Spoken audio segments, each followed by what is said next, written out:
Hello guys, I think I'm live. So streaming the second round of Offerspill Nordic Invitational. Yesterday was a lot of interesting games, and today we definitely have some interesting matchups as well.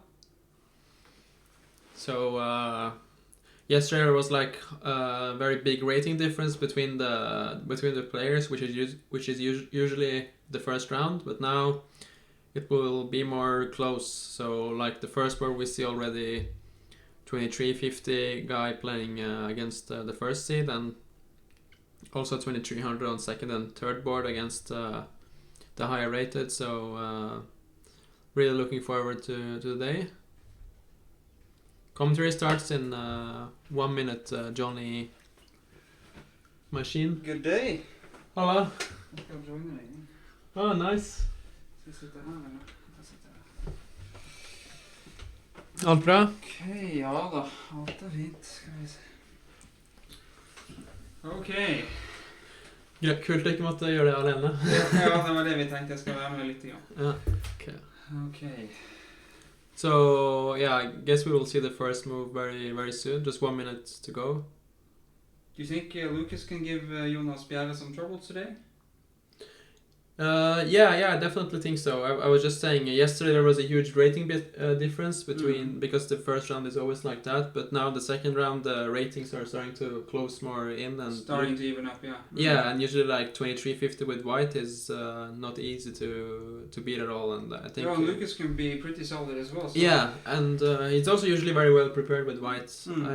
Unfortunately, he told me a couple of minutes ago that he wasn't too well prepared today, but okay. Well, we'll see. But maybe he usually prepares for 4 hours, so if he isn't well prepared, maybe he prepared only for 2 hours. Only for 2 or 2 only and a half, for yeah, two. okay. Yeah. Should be enough. We'll see.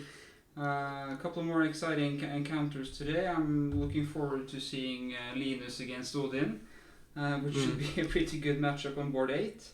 Yeah, that's gonna be fun. Both are actually very aggressive players. Yeah. I guess Linus is doing the controlled aggression a bit more than Odin, who is basically a maniac on the board, right? Yeah, you can say that for sure. Yeah, Linus is a very good player. He calculates more precise, let's say, than Odin. And here we actually have the first moves. So Lucas plays c4. I played against Lucas the first round of this tournament in June, and then he also played c4 against me. So e5, g3, knight c6. Is c4 the preference of Lucas with white? Does he usually play only c4, or is it d4, e4 as well?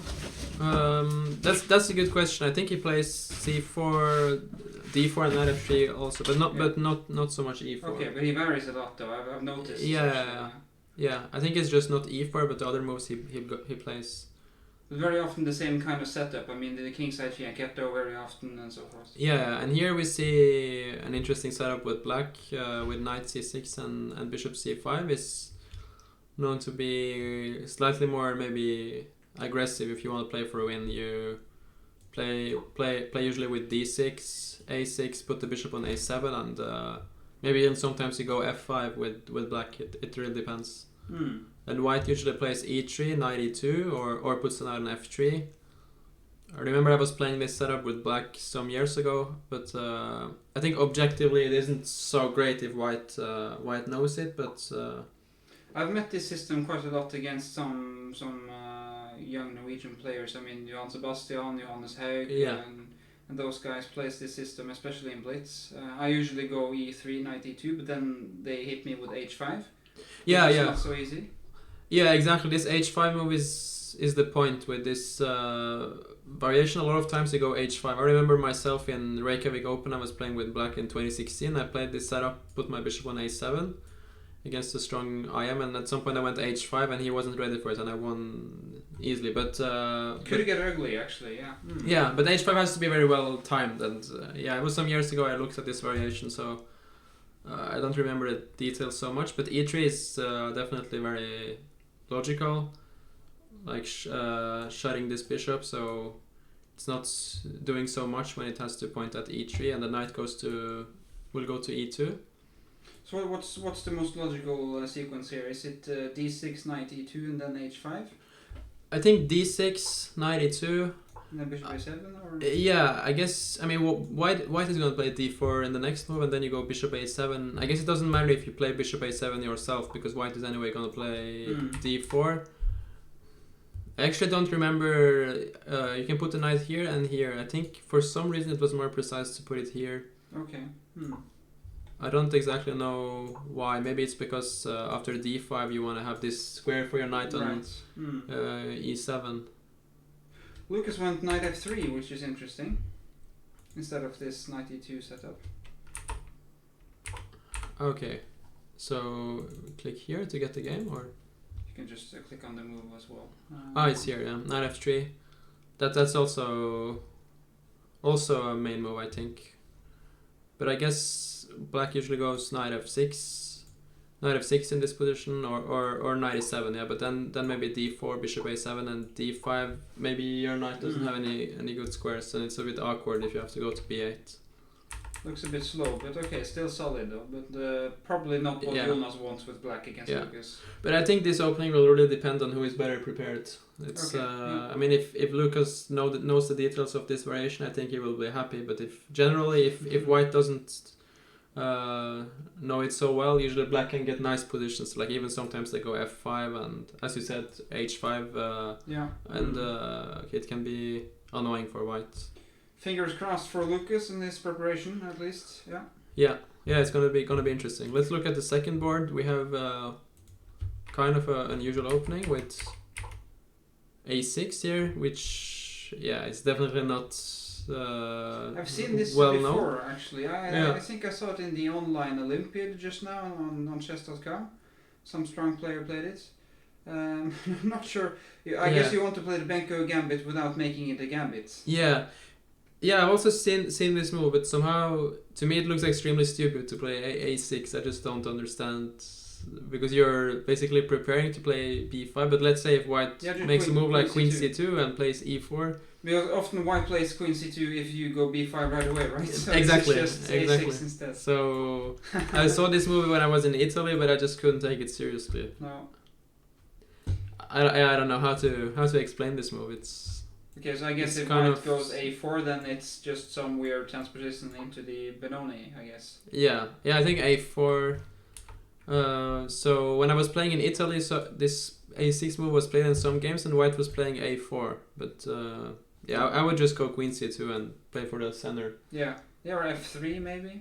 Which is decent against Benko as well. Yeah. I mean, just pick one variation against the Benko gambit and do it here, because this 2600 guy in Italy was playing a4, and then he was playing f3. Yeah, okay. And then he was getting good positions, but I would probably play f3. I wouldn't fear b5 here, especially without the knight going to a6 or bishop. Yeah, exactly. I mean, white should be happy in this position, I think. Benko with a6. Okay, looks stupid. I mean, I haven't studied a6, but it just looks so wrong. Yeah. But let's see what happened in the game. So a4, e6, knight c3, d6. So then he goes to g6, transposing it into some kind of Benoni setup. I guess so. White's next move will probably determine what kind of Benoni this will be. So f3, I mean bishop d3. Yeah. Lots of opportunities here for white.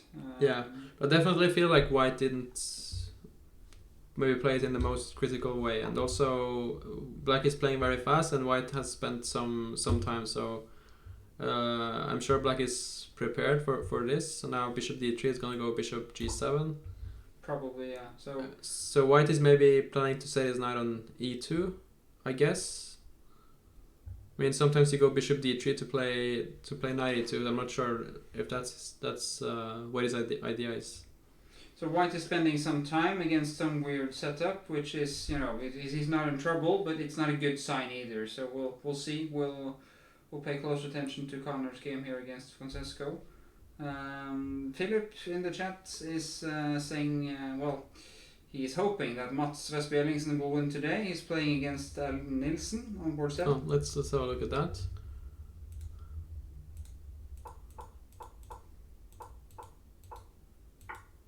So this is called Vienna, when you take this pawn on c4, e3. E3 is known to be the most solid way to play for white, I guess. You just play E3 and take back the pawn. The main move here is E4, and here black usually goes bishop B4, or lately also B5 has become very trendy. But so usually it goes like this: bishop B4, bishop takes C4, knight takes E4. Castles, black can even take the second pawn, but I mean it's very dangerous if you're not well prepared. So usually black goes bishop E7. Black is a pawn up, but at the same time white is ahead in development and usually gets decent compensation. Very high level stuff though, so you need to know your stuff. Yeah, for sure. And E3 is also, I mean, the second main move, and black goes A6. A4 is very solid. Sebastian Mikhailov played like this against me. If he does that, then it's pretty solid. Yeah, and I have some sad memories. I was black and I had to win in Norwegian league, and then I ended up having a lost position. Yeah, but so how did that game go in the end? Yeah, I managed to be very lucky and swindle, but I was dead lost with 2 points down. Sebastian's still talking about that game, so you made quite the impression at the end there, I guess. Yeah. I definitely don't have good memories with this opening, but probably Mats will play it better than me. But I guess E3 in the opening here, we might find ourselves in some kind of Queen's Gambit accepted pretty fast if black wants to. I mean, you could play A6, E5. Yeah, exactly. But Mats doesn't do that. Usually, the main move here is C5. I think it goes like this, and as you said, it transposes to some main stuff. But yeah, I don't know. I played B6 myself because I felt I had to win, and then I wanted to avoid some Tari, but it also became very dry position where it was very equal. But at least he's keeping some pieces on the board, so I guess he's thinking along the same lines as you were against Sebastian. Yeah. But B6 is a good move. I think black usually equalizes. Hey guys. Hey. Surprise. Hello. I'm just gonna do some quick technical stuff. Sure. Feel free. So very quickly I will fix. Let's see. We want to have the first board here.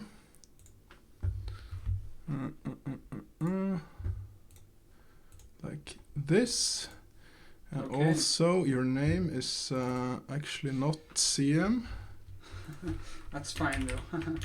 Small downgrade, but that's okay. JB Nelson. Another thing. Today we have a giveaway, right? A giveaway question. So if you click here, you will reveal the question up here.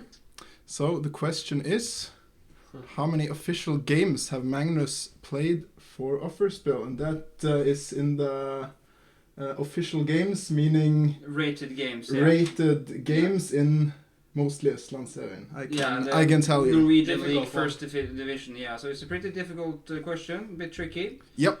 So the thing you can win is a 1-year premium membership at Chess24. And the way to win is to tweet us using the hashtag Offerspill. So do that, and you can show that sometimes when you will, and just remove it by doing this. Noted. Okay. Very nice. So we'll do that. Do you know it, Joachim? I actually do know it, yes. Yeah.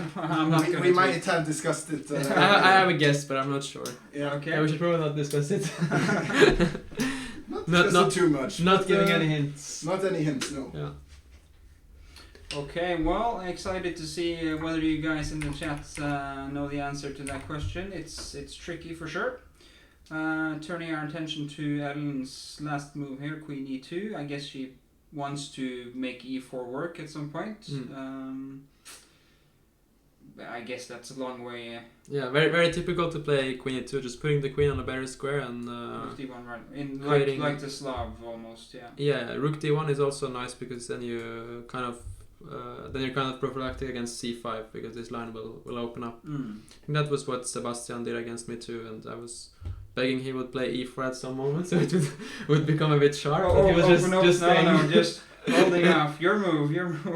yeah. And then I went crazy at some point and then I was lost. It's not so easy though if you're playing against some someone decently solid with black, and your opponent doesn't take any real chances. Like me, for example, it's not so easy. So if you have to win, then this is quite a good weapon for white. I have to say it was a nightmare to play against you with black. I hope it will not happen again. Well, I've started to play e4 a bit online, and my positions are turning out to be way sharper than I'm comfortable with. So I guess I'll do knight f3 and c4 and unfortunately didn't do that against me. No, you play way too many openings, so I would have to have some Lucas-like preparation, I guess.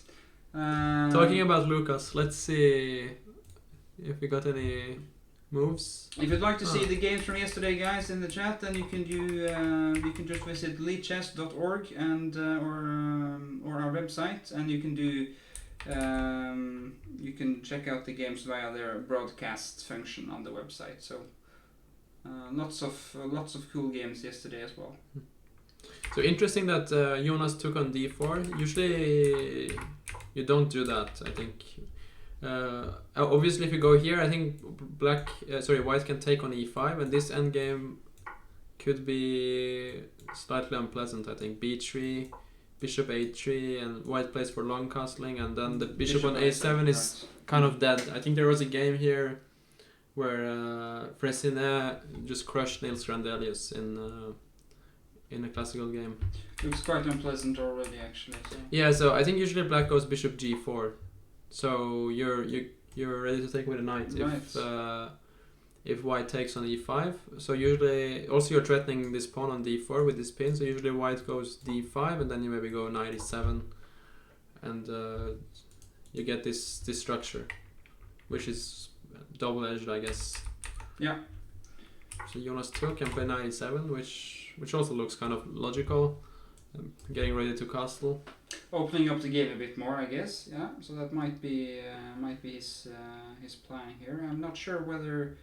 I mean, Lucas will probably castle now. Yeah, he's gonna castle, and then Jonas is also gonna castle, and then what to do? I mean, b3 is the obvious move for white, I guess. Yeah, for sure, b3 is very very logical, and I guess black's idea here is that he wants to take on d4 and play like knight f5 to.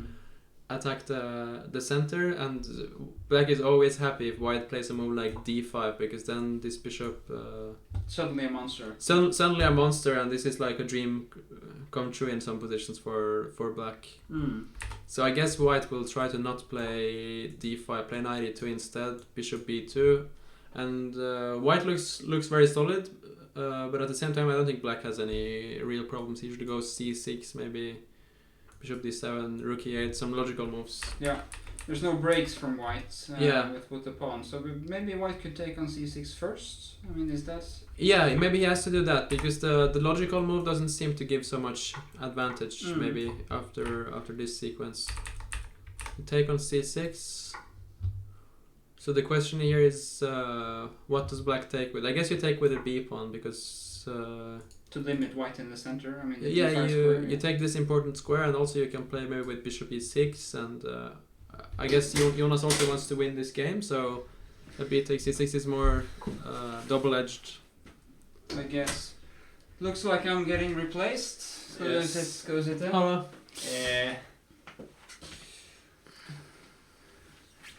So we're looking at Lucas against Jonas Bjerre, which is looking pretty solid for white. So the last move was castle, and Jonas is thinking, right?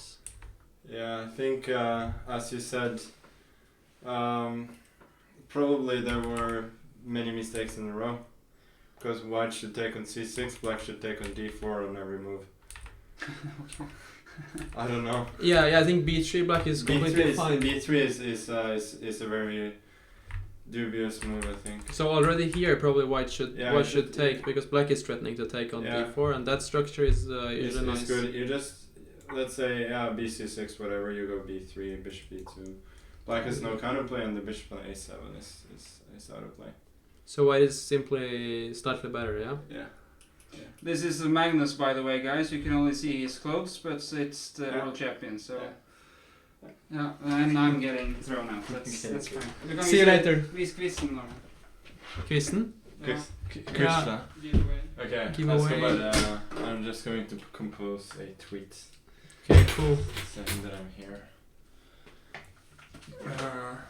The quiz is somewhere here. I think. Oh, social media plugs maybe? Giveaway question. Giveaway questions, yeah. Okay, where? So it's supposed to come up. It's a question about you. Oh. Very difficult question.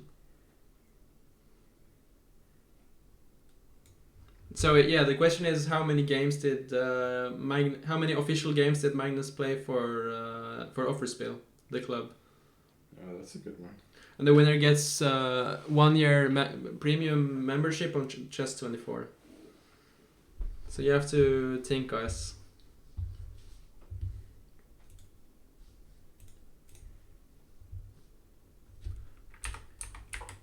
So yeah, Jonas Castle and Lucas is thinking here. Yeah, he should definitely take on c6, because otherwise black will take, as we said, b3. Black takes on d4, plays knight f5, threatening the d4 pawn, and it's usually fine. So he actually took on c6.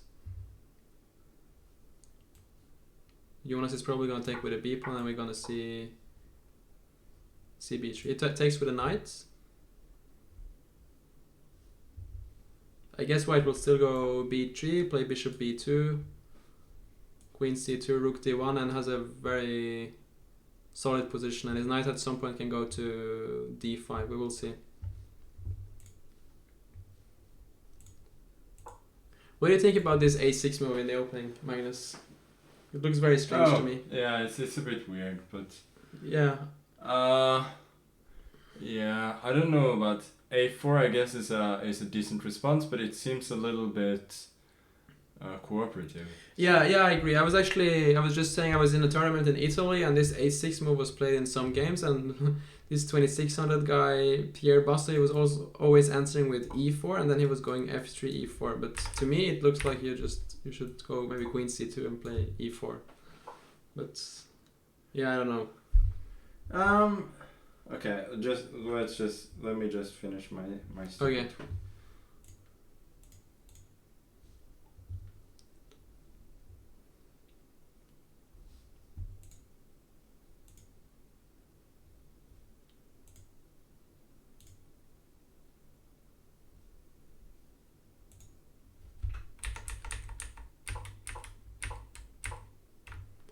So interesting what's happening in this game between Tor Fredrik Carlsen and Ludwig Carlsen, which I think was had an upset yesterday. I think he beat John Paul Wallace, if I remember correctly. But anyway, this opening here usually, so d5 here is a very unusual move. Usually you see d5 after white goes c3, which is the Marshall opening. Very popular, and yeah, you see that a lot. But a4 here is kind of supposed to stop the Marshall, threatening the b5 pawn, and usually black goes b4. But Ludwig just played d5 here, which... Oh, yeah, it's very aggressive. Yeah. But I suppose there it's quite similar to the move knight a5, right? And then bishop a2, d5.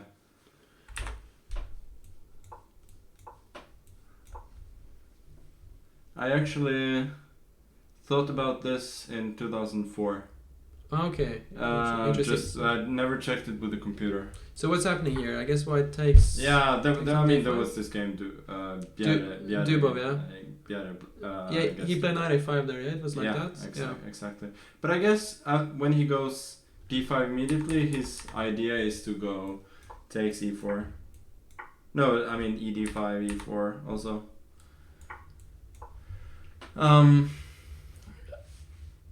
But there is an idea, like, actually, that's not so bad if you go b4 instead of instead here b4 against a5. There is also here a5 here. Yeah. Here also d5. D5 is also. With the same story with. With e4. Okay. So if you take, you want to go bishop g4. That loses a piece, right? Just go h3 g4, yeah. H3, yeah, G4. yeah. That's. No, I think you have take. to take, and then it's super complicated bishop g4 and bishop d6 and so on. Who knows? Okay, well let me just make a point about the Sunis game. Okay, right? let's go to this. This game. So when you go back to the position after a6,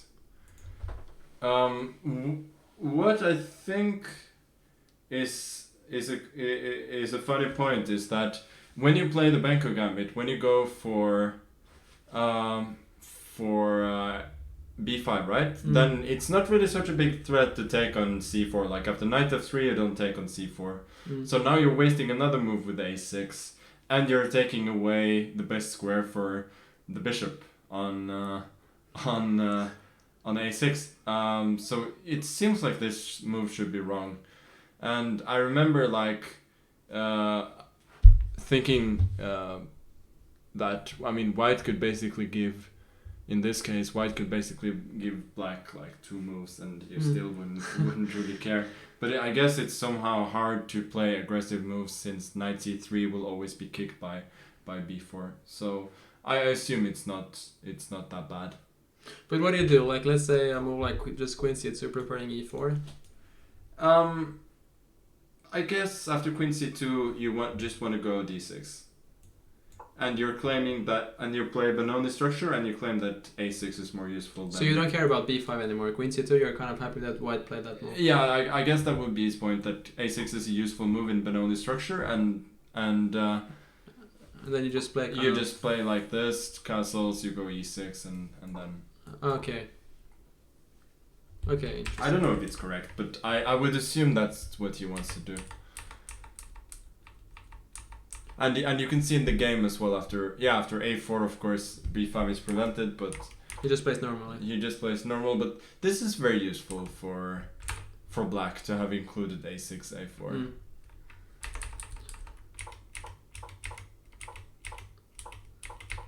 Yeah, and this structure is... Yeah, a5 was also very standard. It's just creating a square. It was a bit similar to... did you do something like this against Keimer? Well, not quite this, but I never really loved this idea. With a5. With a5. Because it seems to me that knight is not doing anything on b4. The only question is, maybe like you can go a5 and then you go e5 and you close up everything. So maybe this is the point. But in itself, to put a knight on b4, I'm not so convinced about. But I guess that's why he goes d takes e6. So right? do you think it was clever by white to stop e5? I don't know, because now you would rather go d6 after black has gone knight a6, right? So that the knight cannot go to c6. But so this knight c6. Knight c6 seems... Knight d4, maybe knight h5. Yeah, it seems reasonable for black, or even more than reasonable. Yeah, probably definitely what you want against the lower rated with black double-edged position. Yeah, absolutely. With potential to play for a win for sure. So should we look at some of the other games?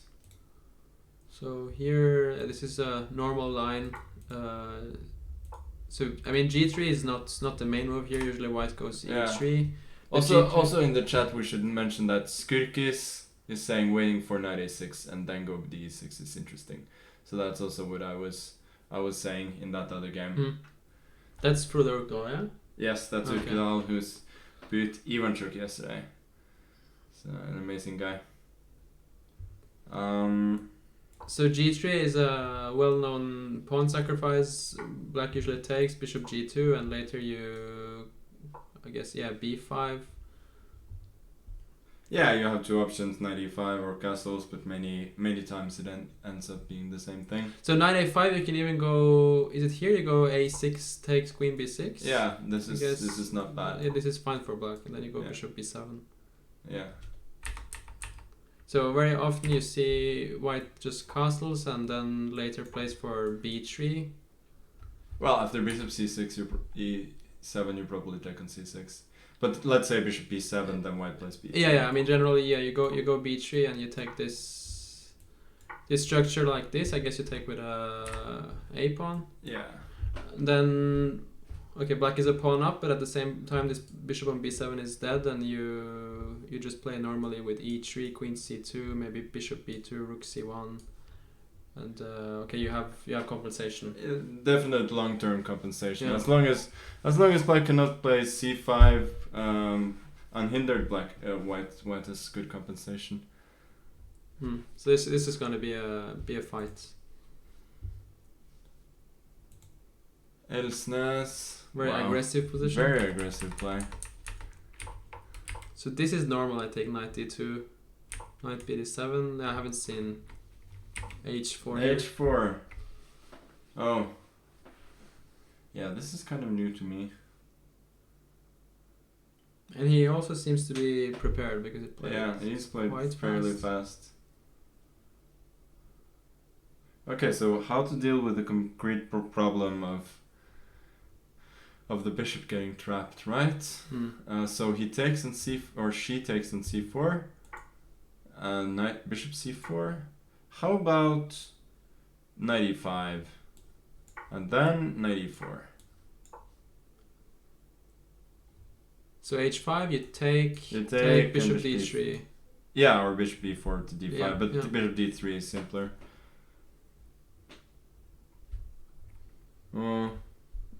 Maybe not bad. So what should white do here? I mean, if he doesn't have anything specific, black should be fine, right? Yeah, black is probably slightly better if there's nothing clear. Yeah, it's gonna be interesting to see what he has prepared. Or maybe he mixed up. I don't know. Could be, because you also cannot obviously move the knight from. And if black gets to play h5, she's absolutely fine. Yeah, probably just better, as you said. The structure is very bad for white.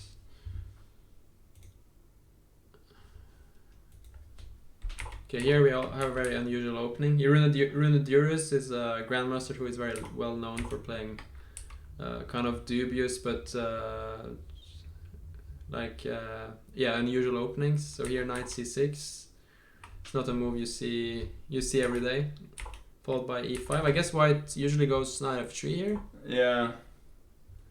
Knight f3 is more usual than e6. You can choose between many different systems. But yeah, this knight c3 is not like considered the most promising. But I guess white is also somewhat better in the game. But black has a serious concept of developing the bishop on c5 outside the pawn chain and then play d6 and have some active play. Yeah, so basically you use like so many tempos to get your knight to g6, and then you at some point you plan to play bishop c5 and maybe d6, but you have to be careful about not being hit with knight a4. Yeah. But I think Richard Rapport was playing this knight c6. I mean it looks, but the whole point is like to go e5 after knight c3. Like if white goes knight f3, there isn't that much fun for. So what do you have to play normally with e6 or? I mean, you can't. You have to play e6. Yeah. Now, I mean, white can play g3 or a3. G3, you have a nice Catalan. Well, you can go d5, right? After bishop d2, you can take c4 and it's a normal line. I mean, white goes queen a4, but you have bishop d4. This is. Knight e5. It's transposing. Yeah, it's simply transposition. So it's not so bad. But do you think what white did is the best way to punish it, or? No. I mean, I would say like the way to punish it, I think, is to play a3 on move 4 after knight f3 e6. Okay, d5 and then. And d5, you think you just go knight c3. Okay. And black just has a bad queen stupid knight on c6. So usually black plays d6 and then g6 and so on, but it's a little bit dubious. Just take the center and white should be better. Yeah, I would say so. But okay, Rune likes those positions. Yeah, he just wants to keep a lot of pieces on the board. Yeah. And Yeah, he just wants to uses- avoid main Tari and get some unusual setup in the opening. Looks like we're being Mr. Technical Support here. What's happening? Just gonna change Alright. one name. Okay. Oh yeah? Yeah. Don't think you like to be JB Nelson. That's better than being GM, no? I'm gonna change it to GM Lipstick. For some reason, like this. Lipstick. Yeah. Where do you have that name from? There's something weird with the coloring. So the lips are very red. So Oh, okay. we'll see if we can fix that in a break. But for now, GM Lipstick will do. We will survive. Yeah, you will survive.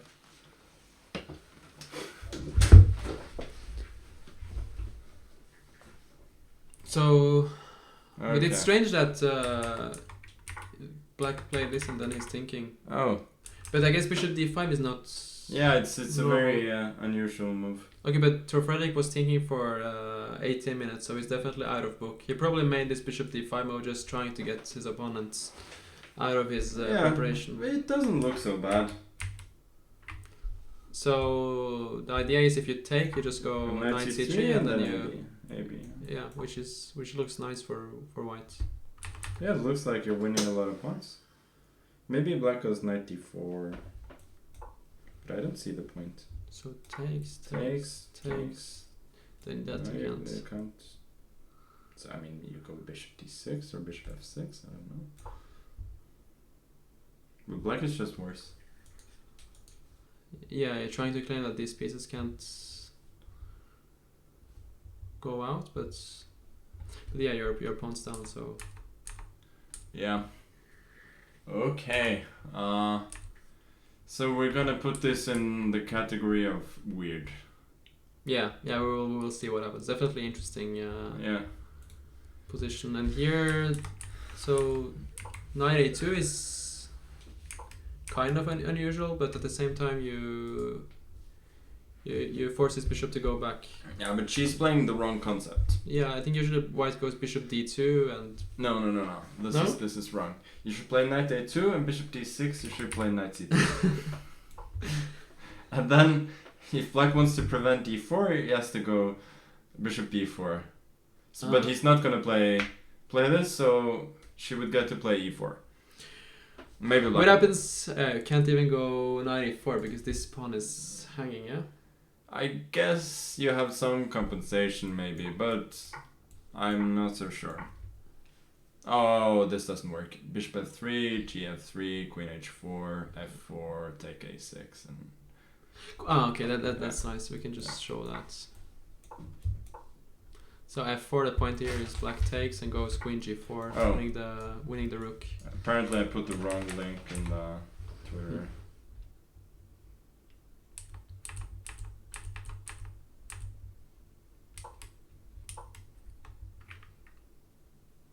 So Alan should definitely have played knight c3 here, but went b3 instead. And I mean, in this position, I guess black is kind of happy. He will play for c5,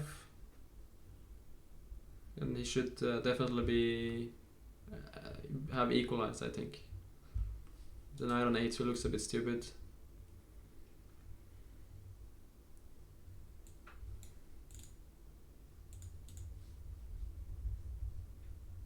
And here we have an endgame, which is usually not Odin's best side. Let's say he's a well-known player for sacrificing and just going all in, playing for mates.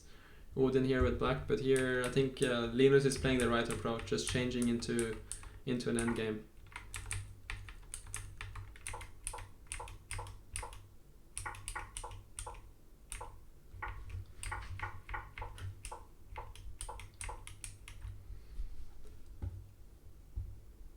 But I guess black will play g6 here, protect the pawn, and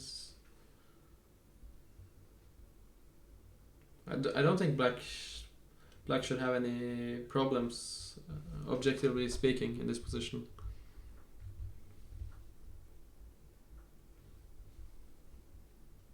he has a healthy structure, and white. I don't see any like dangerous plan for white. How he can improve his position. So I think I actually like black here.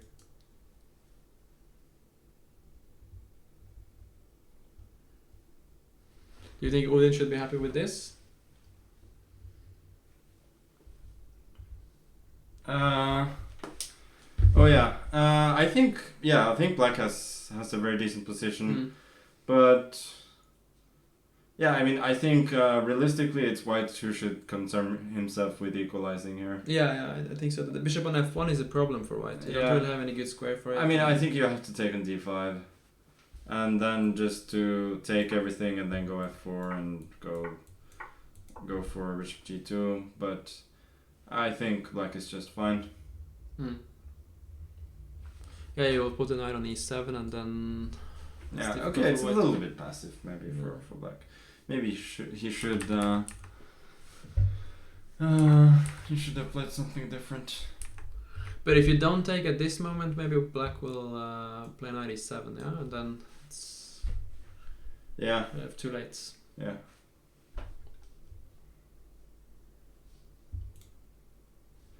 Miesis, he's played a lot of tournaments in Norway up through the years. Not the strongest tournaments, but he played a lot of these weekend tournaments we have in Norway in different cities. He's played a lot of decent open tournaments as well. But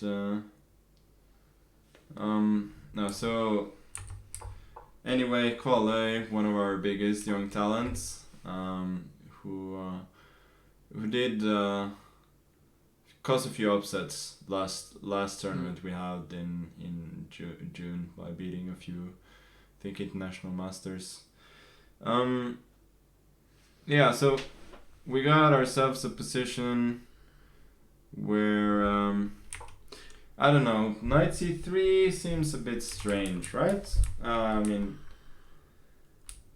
on m of 8 when you take on c3, and also this leads to Miesis' favorite structure.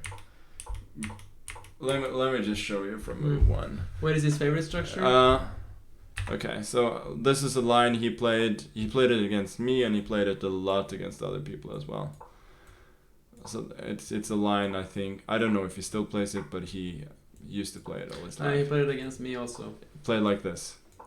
Yeah. And this, and then he goes, so ideally he wants to go e5, queen c7, knight f6, bishop c5, knight g4, h5. He makes these moves automatically, and then he hopes to he hopes to mate.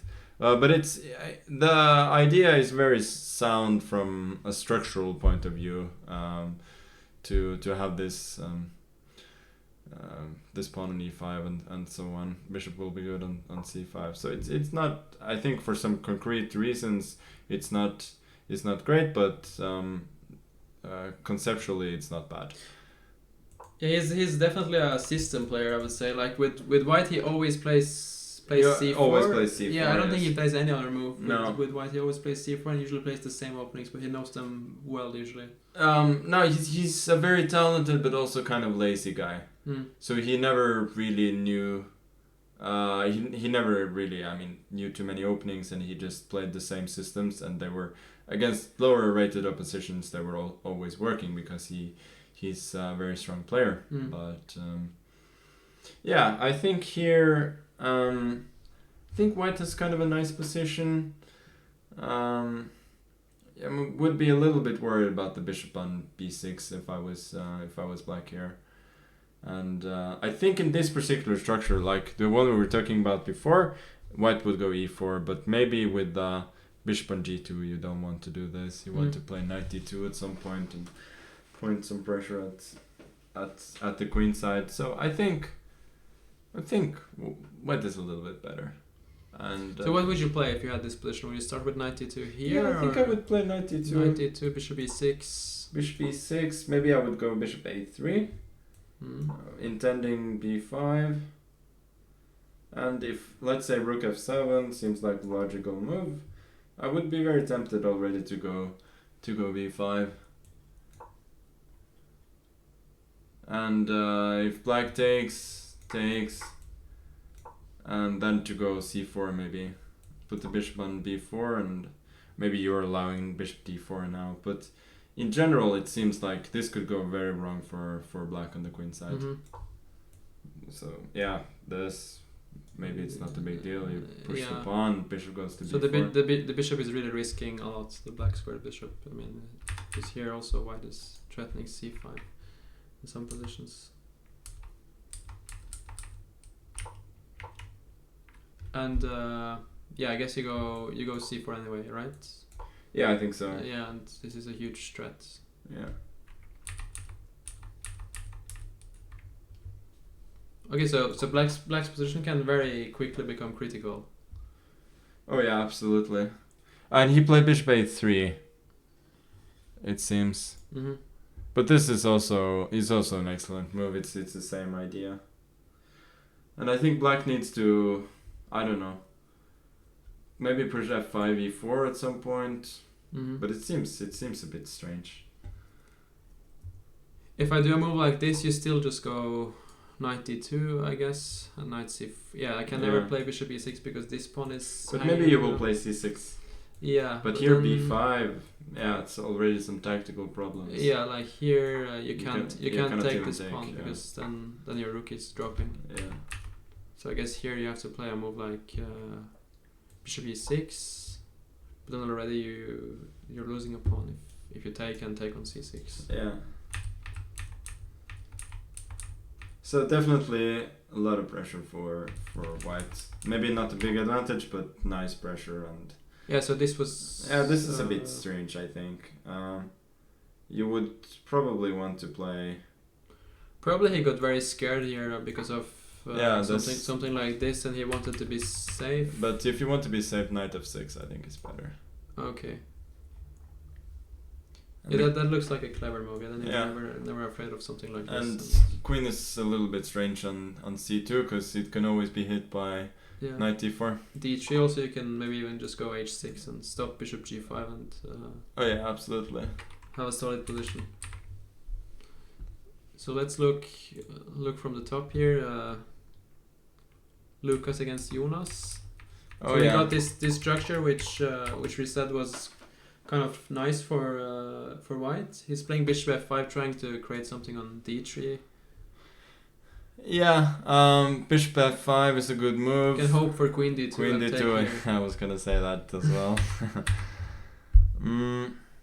So I guess white would love to put this queen on here to get connection between his rooks, but at the moment there are tricks. Yeah. So maybe black is just about managing to. Maybe a prophylactic move like king h2, but then knight d3. You can go b.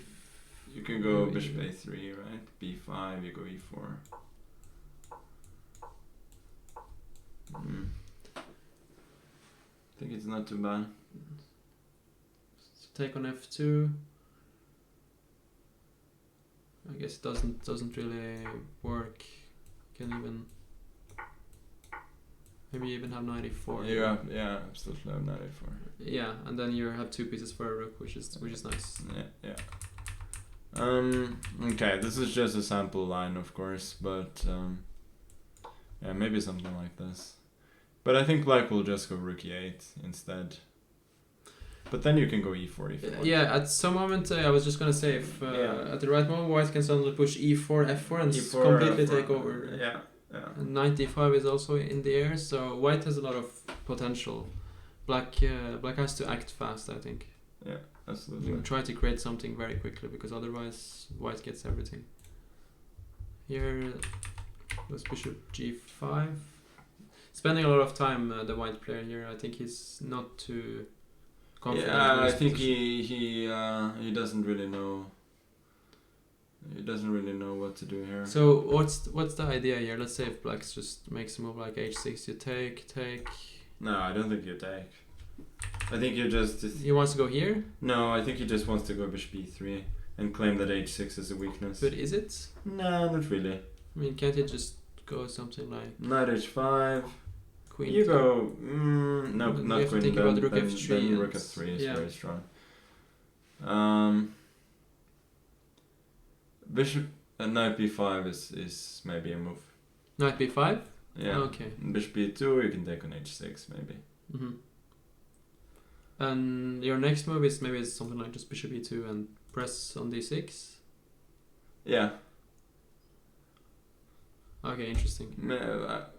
So maybe black should go e5, right? And or maybe even after knight h5, but to go, let's say in this position after knight b5 to go e5 and then the knight on d4. Mm. And it seems like the structure is good for black, right? Yeah. And h3 is a weakness as well. Yeah, these positions can very very fast become sad for white. I mean, Yeah. if black gets this play, knight e4, bishop e6, suddenly black completely takes over. So I'm pretty sure Sonis is happy with the opening. It's very double-edged and easy for white to go wrong. Yeah.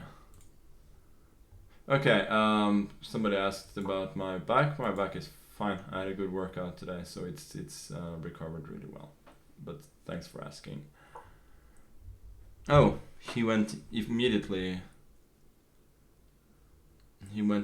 for e5. It's a very surprising decision to me. Now knight d5, and you can never go h6, and you can never go queen e8 or queen d7.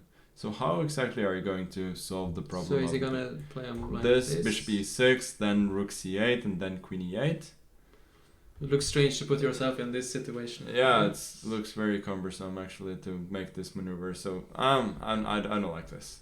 I think h6 was not a terrible weakening, and yeah, you definitely don't want to play a move like this because your knight wants to go to d4. And, yeah, knight e7 is no good because Yeah, you never ever want to take on d5. White goes c d5, and then brings the knight to c4, and white's doing well.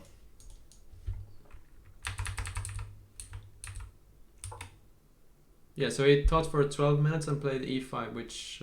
yeah, that's very, very surprising. Yeah, it's very easy to make a bad move when you think for a long time. You just overthink, and yeah, it happens to me also sometimes. But the e5 is a strange decision. Good house piece in the living room and stables. Okay, so somebody asked a good question here. If h6, maybe if he was afraid of e5. E5. That's very interesting. So the point is take and you play for knight e4. Yeah. So I would guess black is fine after something like bishop takes f6 and take, and then maybe knight d4. Oh, not this. Maybe then you allow. Then you take and queen h5. Yeah. Okay, maybe this is a bit unpleasant for black actually. Knight e4 comes. Yeah, it could be bad. Yeah, this is probably not what you want to allow. Yeah, okay, so that was a very good suggestion. If queen f6, knight e4, take b2, doesn't... Take here? Yeah, no, rook b1, doesn't look very good, right? Yeah, if your queen has to land on h3, it's right. just completely out of play, so that's very dangerous. And if you go like here, then also just white takes. Yeah, I think so. Okay, so maybe we were judging him too soon. So yeah, he actually had an idea. And if d5, white goes... Then you just play positionally. Bishop e3, yeah? Play for knight e4, I guess, and... Or also, but you have a double threat of take on g6 and c5. So actually it's kind of genius with this e5. Maybe, yeah, bishop g5 is a brilliant move. And thanks to Orang, thankful for the good suggestion. So what should black actually have done? Maybe move the queen, or... I don't know. So if you give white another move, he'll just play like queen d2, I guess. Or do you think e5 is even a threat here? Probably not. Because he could have played e5 instead of bishop g5 if that's what he wanted. But isn't it much more? Is it much more powerful with the bishop on g5? Well, maybe a little bit more powerful. Okay, somewhat more powerful.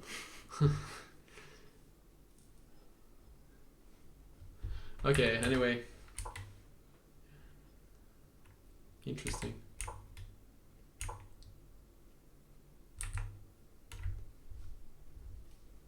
Okay, let's move on. Oh wow. What happened here? Knight e5, knight d5 he played.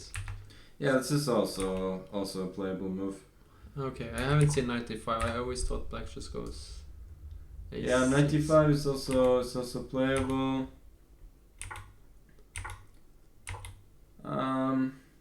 Not so sure about e4. Maybe you should go e4 instead. I don't know. Okay, let's look at the current position, right? So white also took this pawn, and then I guess you have to take. You Yeah, can play otherwise like you bishop don't. f4, but you're a pawn down, and Yeah, this is very little compensation, I think. yeah. So white gets the pawn back. Lars Oskar plays queen b6, and then he's thinking.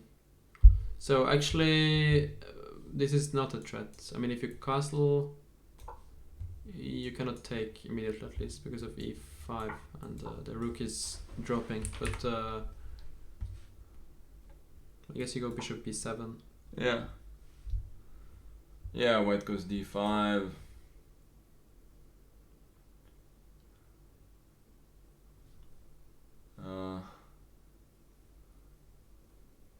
Oh, I don't know. Knight c5, then bishop e3. It feels like this can easily become bad for black. Yeah, it can especially go, after a can go d5, wrong. because the black king is in the center, and black has to be careful. Like if you Bishop do a move like this, c5, then maybe Queen g4. queen g4 and Yeah. threatening on g7, and you can already not castle because of bishop h6 is winning Yeah. the material. Could be very dangerous for black potentially. And I don't know if you have anything else than bishop b7. You really want to get your king to safety, but this queen g4 is annoying. Oh yeah, absolutely. I think castles is probably clever.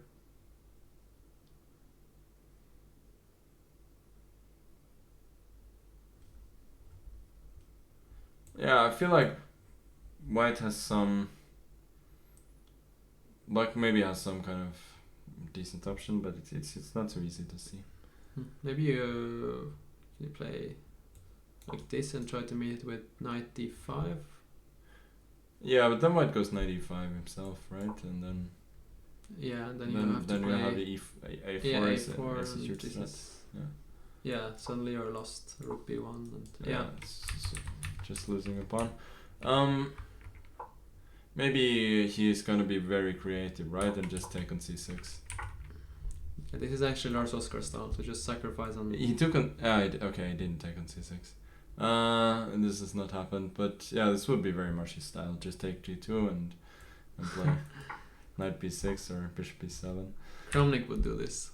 I remember one game he sacrificed the two pieces for the queen in some world team somewhere, I think. Yeah, Something like this. He's made a lot of sacrifices. Yeah. Okay, let me just show you something really quick. In terms of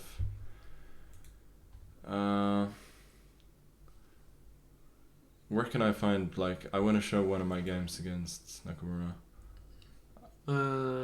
So what if you just search on Google? Does that work? Does it come? No, down? I just want to. Okay, I'll just make the moves. Oh, you want to show it here? Yeah, I want to show it here. Yeah.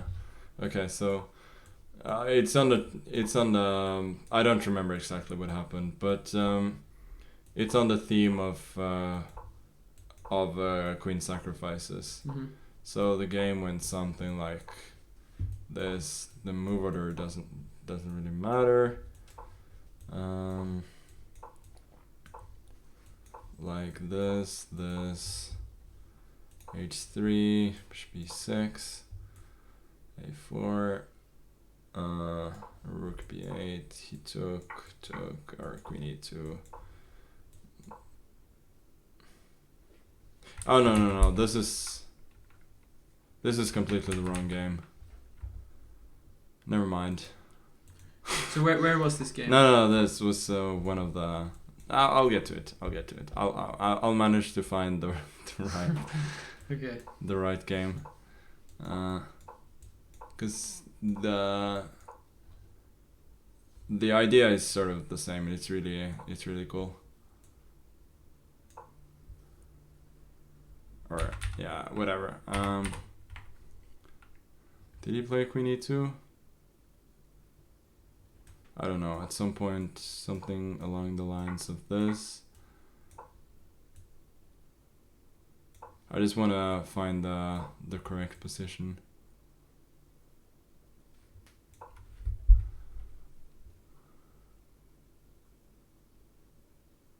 Why can't I even remember this? I put the queen in e7, right? Mm-hmm. He played like...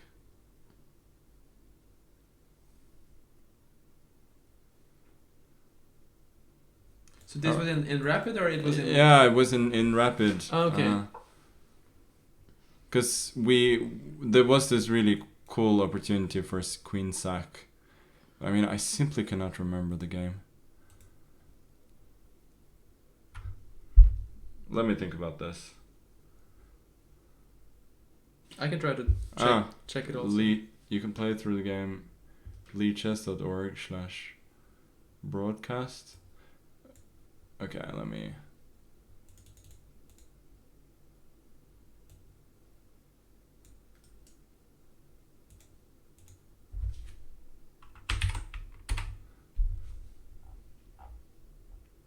So this was finals day 4, I think.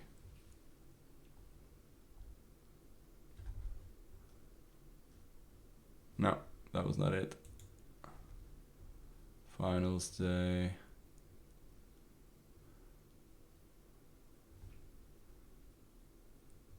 Oh no, this was finals day 6.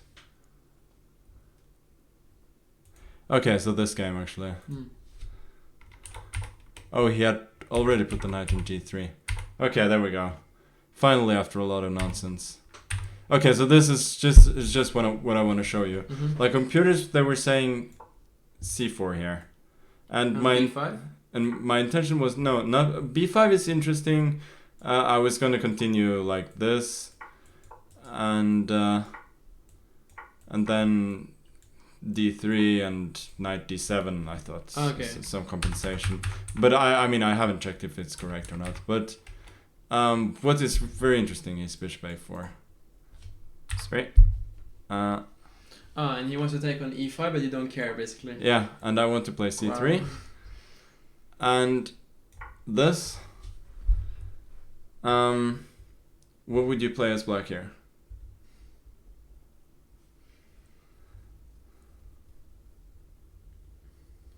Would you take on d2 or? No, actually, that's the funny part. You just take on e5, because if you take on d2, you just take back, and somehow this pawn on c3 is stronger than the bishop, so you don't want to give it away. Like. So here you get 2 pieces and rook, but this is not what you want, because then. Yeah, you get actually 3 minor pieces, but still white is doing generally quite well. Yeah. So this is probably better. And then you get two pieces, but you get 2 pieces, nice but it continues. Bishop c1, because you don't want to put the bishop on f4. Because you want to play f4, right? Black goes c5. If you take on c5, knight c5. f4, knight takes d3, or? No, okay. You could take on d3, but I don't think it's so great. c4 and then d3. But this is... Wow. This is actually very cool. And black goes b3.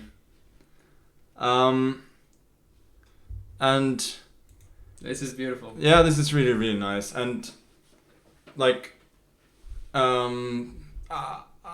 Peter was running some computer simulations from this position after the game, just for fun, because it's so fascinating. And the computers, what do you think is the evaluation? Okay, plus 1.5 for whites. That's what computer says at first, but after a long time, it just says 0-0. Wow. But this 0-0 is like much easier to play for black, right? Yeah, I think. But when they computers play against each other, it always ends up in a draw somehow. Like okay. There were some crazy lines where you even. You even sacrifice more material, I think. But as a human, if you're white here, it's just I can't imagine playing this. Yeah, it position. seems very especially in a rapid game. Seems very dangerous. It's a nightmare to play this position against those pawns. I think there was some lines like this actually, like rook a3, rook b8. Looking forward to more sacrifices. Queen c2, rook c8. Threatening knight d3 and c2. Knight takes d3. This was, I think, the main line. Oh, no, this is wrong. Because the white bishop is on f4, and then you can go king h2. Okay. So, let's just imagine this position, but with the white bishop on e3. And then you have the bishop e5 resource, which is kind of important. Yeah. So okay, let's just go like this, and then if king f2, there's queen b2 and rook b2, and if this, you just check and rook b2, and this is 0-0. You said this is no, okay. This is probably not 0-0, but after it's very good for black. After king f2, this it was 0-0, and it was always ending in a draw. Which I thought was really a fun line. And like Peter asked me after the game, after bishop a4, what I was gonna do, and I said c3 and knight e5. I said I was going to sack the queen and hope for the best. But it's a pity Hikaru didn't play c4. I thought it would have been so fun. Yeah, it would have been a lot of fun. You were just waiting for him to play it. And especially like this position, like you're down so much material, but the black position is so beautifully coordinated. This bishop is extremely strong. Of course, the pawns here are good as well. Knight coming to e5 and so on. Yeah, just the black king being so safe. The queen is not so dangerous here. Yeah, and it takes so long time before white gets an attack, let's say. Yeah, so I mean, in practical terms, it seems like probably black would be happier. Yeah, I think black should be a favorite in this position. Yeah. Okay, let's go back to the games. So let's see this game. So he just played h5. I thought he might do this, just go queen b3, but now it looks very, very drawish. White has some space advantage, but I don't think he can use it. Maybe he will go bishop c3, put the bishop on d4 at some point, like this, rook c8, king d3, then let's say a6, you go maybe bishop d4, not right now, but I mean the general concept is that you want to exchange one rook, I think, and then if you change both rooks, then you just shake hands, because there's no way you can win. It's just a draw. But yeah, here you can beg for some play on the king side with f4, f5, and at least some potential for black to go wrong. Okay, but in general, okay, she will have to test her technique, I suppose. But he's not gonna agree a draw. Obviously, he's definitely gonna try to push here and make something out of the equal position. Yeah. So Runa, as always, have a unusual but interesting position. Yeah. So this knight went. Yeah, he had to play knight f8 in order, because. Yeah, I think bishop e7 is a very strange move. So why did he play knight f8? Was he afraid of some bishop f6, bishop h5, or maybe he just wants knight h7 at some point? And he felt like his knight has not moved enough times. Like it's gone to c6, e7, g6. Let's start moving it again. Nah, it's a bit strange. It's a bit strange. Yeah, I feel like you only can see Runa do this. Yeah. And then Okay. g6, a3. A3. What a random move. Yeah, I guess he wants to prevent bishop e4. Is it really a... Well, I think white has such a good position, it doesn't really Okay. matter. And now, of course, white is just clearly better with the space advantage, but I think the game could still go either way, because all the pieces are on the board, but objectively, black is not doing too great. So black is gonna play some knight h7. I don't know which knights. Probably with f8 knight and try to play for some knight g4. Yeah, queen d2 you would love to see, right? 'Cause Yeah, that just no. helps. I think maybe f3 is not a bad move at all. Then you go knight h3, knight f2. And just crush with b4, c5 at some point. Yeah, I mean you can choose whether you want to crush on the king side or queen side because you have a big advantage on both sides. Oh, you mean to go maybe even g4 at Yeah, some point? you can also Yeah. just castle. You castle long and play Castle for long and g4 play and for- that also looks yeah. very good. Let's look at what this crazy game has brought us. So he went knight e4, So this was the variation we looked at. Yeah. Bishop d6. bishop d6. But it looks like a marshal where you're already given up a few pawns, right? Yeah, so white is Frederick is spending a lot of time, and let's say if white makes a move like d3, just go queen h4, g3, d3, queen queen h3. h3, and then bishop g4. Yeah, I think that is a huge threat right now. If you go here, then you go here.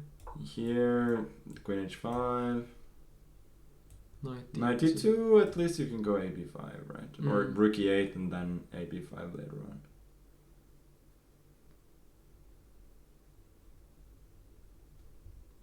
Just be greedy. Yeah, we have some, but still, I mean, It's you too go too bishop it's too f3. much. Yeah. I mean, it's not necessarily too much. Like if you go take and then take d5, white goes knight e2, it develops. It's not clear at all. Yeah, so either black mates or he's a million pawns down basically. Yeah. But d3, do you have any other moves than d3? No, it's take on a6 immediately, right? But That looks very... looks very risky. dubious. A human would not take on a6, I think. You'd really want to play d3, so you at least open up for this bishop. This looks very dangerous. Queen h3, bishop g4. Yeah, it takes time before these pieces come out.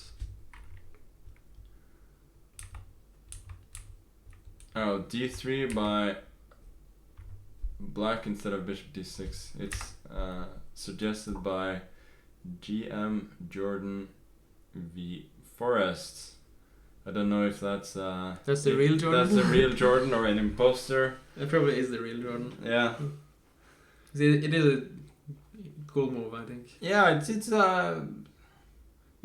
a nice concept. Like if you take, maybe he even wants to go bishop d6 or bishop f6, right? And then this bishop will also be very strong. But it feels like black is sort of playing for a draw. Like after this move, let's say white goes knight c3, you can always go d4, then d3, develop your pieces. Yeah, black is not gonna mate, especially after bishop f6. But what about bishop d6? Yeah, it's interesting. If you want to be really creative, rook a4 to prevent. Rook e4 and just let the rook be there. Yeah, b6, I don't know. Then you take and then you have the threat. This could get very interesting. You Okay, go- let's he went bishop d6 immediately, so I'm guessing d3 is gonna happen, and then we see. Yeah, black definitely has compensation here, so it's gonna be interesting to see what will happen. So here, black played e5, and e5 is usually something you want to do if you can, I guess, because this looks nice for black, I think. Yeah, black has a very free position, two Nice. excellent bishops. Yeah, nice bishop on b7. Yeah. And also 3 against 2 on the queen side, so black has definitely Black, equalized at least. yeah, I would say black is somewhat better. Mm. White bishops are not so active. Yeah. Also, white used 2 tempos on going to a2 and then to c3. It's difficult for white to just have a plan here. I don't know. You're probably just hoping that black will play rook d8 and try to change everything. I would think so too. No, she should have gone back immediately. Just had to be clever here and play knight c3 and beg for a draw. Yeah. That's the way to go. But in general, you go bishop d2 and maybe rook c. Yeah, Remember it's not Sebastian Mihalov played it like this against me, and I had to win, and then I went crazy at some point. And then It's not a bad system for white. It's just that yeah. it's not a lot. So this endgame, Oh. he took on e4. Yeah, h4 seems a bit strange. Take e4, d5. It's very sound positionally for black. Mm. e5, knight h5, wants to go f6.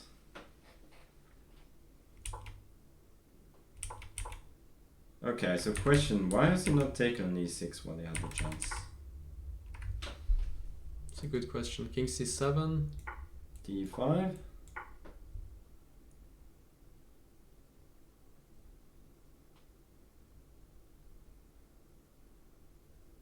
I mean, black has decent compensation, like takes, I don't know, bishop d5, rook f8. Yeah, but it is a pawn, so... It is a pawn. Also yeah. here you can maybe go knight d4, right? Oh, that's a nasty trick. And you have to go knight f4. Knight f4. Actually, And knight you- f4 you suddenly trick works him out. back. Tricked myself, because if you Yeah. move this bishop, suddenly you're the one who's Yeah, you're the getting one. tricked. Forking 2 rooks and a quick king. Yeah. That's pretty nice. Knight d4 looks nice at first, but knight f4 tricks back, and suddenly black is in the driver's seat. Yeah. Okay. But d5, I don't see an advantage to this move. Like, because you can still take on e5 if you want as black. And he just played rook f8. Just begging for white to take on, but we get a transpose here actually after king c7. I don't know if you have anything better than taking on d5. Yeah, I think it's going to be the same. Yeah, and then If you can take on f2 maybe.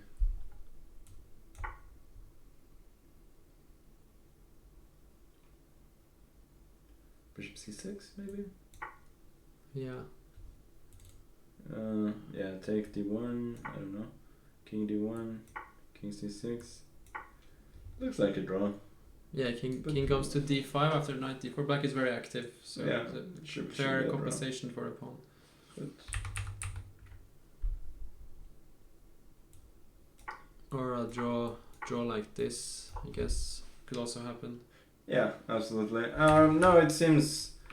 I don't know if there was any reason to sacrifice a pawn as black, but I think he's still okay. Yeah. Yeah, rook d7. You have king c8. Oh yeah, you could go bishop a4 maybe. But even this, king b6 takes rook e4. Yeah, rook e4 is nice. And this, yeah, Or bishop e3. Shouldn't stop.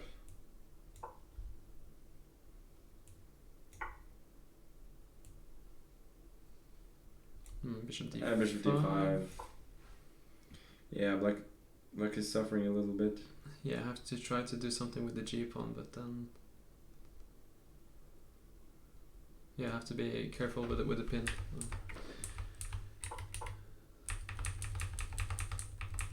Okay, this was a very long variation, but in general, black has compensation for a pawn here. But he just has to play precisely. Whether he will play precisely, nobody knows, huh? Yeah, so here... Okay, yeah, he loves to put the knight on the rim.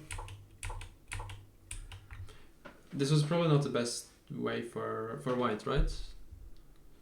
Yeah. But he should still be better, I guess. Should still be better, but yeah, it's difficult for black to have any counterplay. Yeah, usually e6, rook d6 is maybe quite annoying. Yeah. You have to move this knight, but you don't have any good squares. Yeah, probably have to play queen c8, but it looks really c4 maybe. Yeah. Cannot even play bishop d8 because of rook d8. Yeah, and even this c5 can kill the bishop, so... Looks like an unpleasant position for the youngster. Okay, look, we haven't seen this game, right? Yeah, so here we have London. Andreas Sebastian against Jan Zelle. Very standard London moves so far. This is how I used to play as black.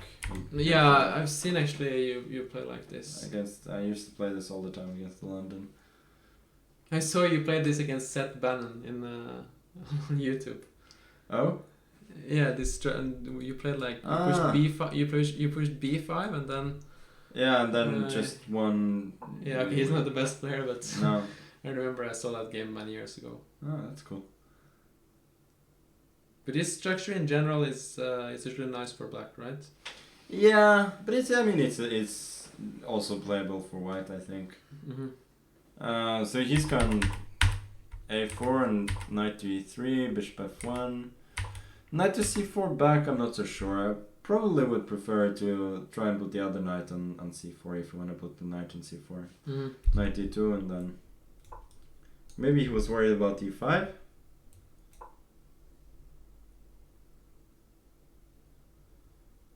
But here, yeah, he's still knight c4. Yeah, you don't react to don't e5 react. because e4 black is always Yeah, very. this is Sorry, very- white is very happy to see. So Very bad positionally speaking. but white can play for something like queen b3, rook d1, I guess, and take it from there. Yeah.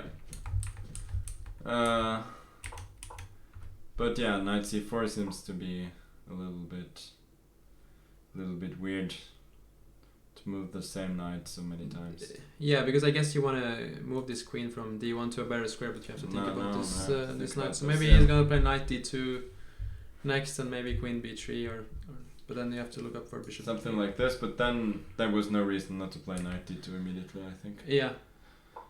Okay, never mind. Okay, we'll see. Here Oh, so he managed. he's pushing. He managed to push He push back played the e4 black. and then king h2. That was clever. Mm-hmm. f6. But this is kind of sad for black. It's not what you. Yeah, what you no, want, it's for not sure. what you want. Can you consider just playing a4 here to stop b5? Yeah, I guess you can.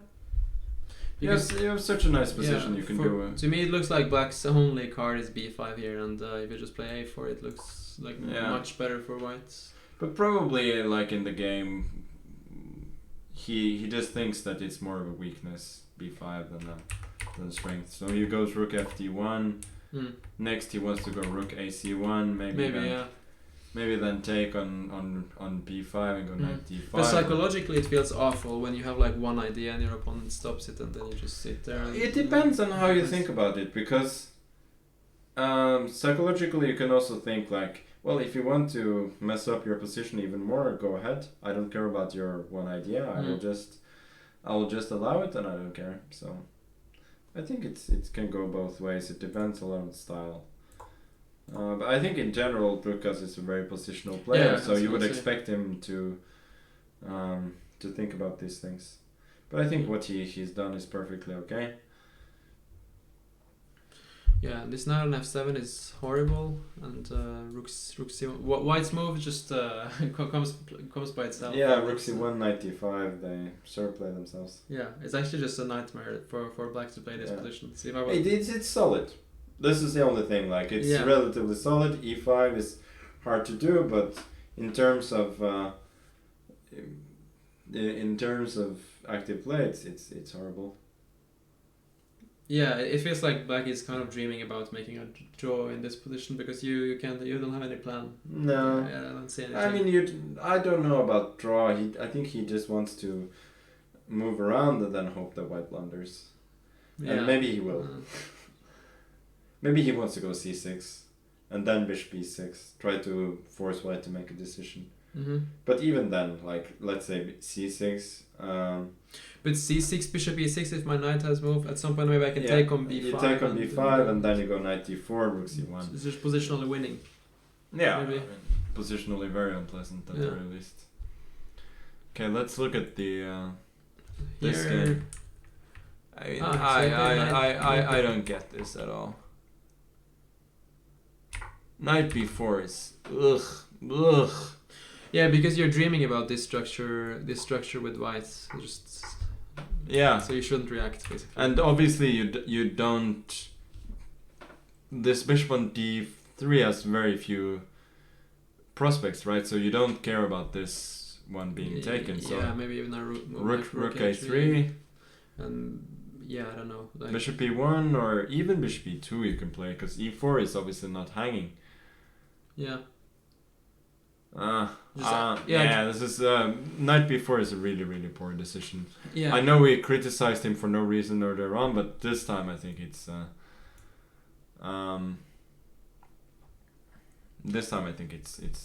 real. Yeah, just rook a3 and ask for black to make a decision, and I guess he would play like bishop e6, but still, the knight on d5 is untouchable, and white is enjoying this position. Maybe at some moment you can even try to switch your rook over, or just queen e2, rook d1, play simple chess. Yeah. No, I think the result of this game will probably be Connor 0, Francisco Son is 1. Yeah, he's making the result by his name, so can't expect too much. Now also there's a plan to go knight d2, maybe to go knight d7, right? Yeah, I mean, if white could get 3 moves and get his knight to h3, it will be a different story. But here, the knight on f3 is like, it doesn't have any future, basically. Yeah, and also black can go knight d7, knight b8, and then knight c6. That looks very nice. Yeah. Do you think white should think about taking the knight before it gets to b8 and c6? Maybe, but it also looks quite ugly. Yeah. Because the bishop will have no opponent and will maybe be quite strong. I was just thinking maybe just dream about getting the knight to e3, but probably you're not getting it. Black will play bishop g5 if you try to get it to f via f1.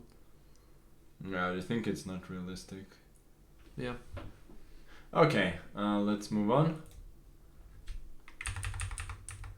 Oh no! Very strange to not play d5. Yeah. I mean, Andreas is actually known to be a very aggressive player. He likes to attack, so d5 is a move that should come by itself, I feel here. Yeah. It's just an automatic move because it's the knight on c6. Maybe he was afraid of this and knight e5 or something.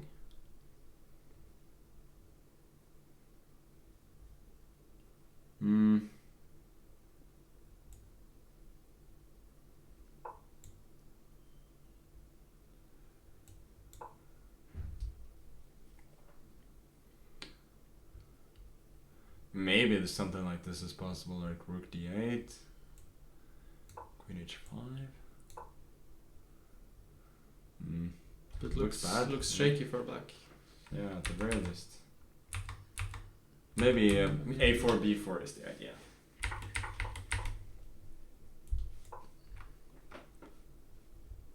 I wouldn't trust it. Maybe bishop f4. Yeah, knight c6, you go a5, you have e5. Yeah, it e5, looks all of it looks very, very good. And knight d3, you don't care. Just start with a5.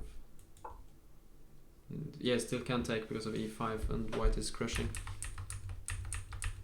But after knight e5, this structure is usually very nice for black, especially if he gets to castle. He has 3 against 2, and also the bishop on g2 is dead. Yeah, white has very, very few prospects here. I guess you have to play queen something g4. like this, but you just go h5, I think. Yeah, queen g5. Queen g5.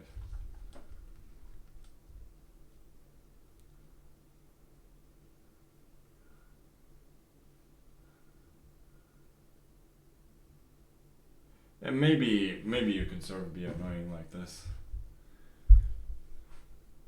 Rook d3. I mean, you go a4. What else? Take it. Then bishop d3.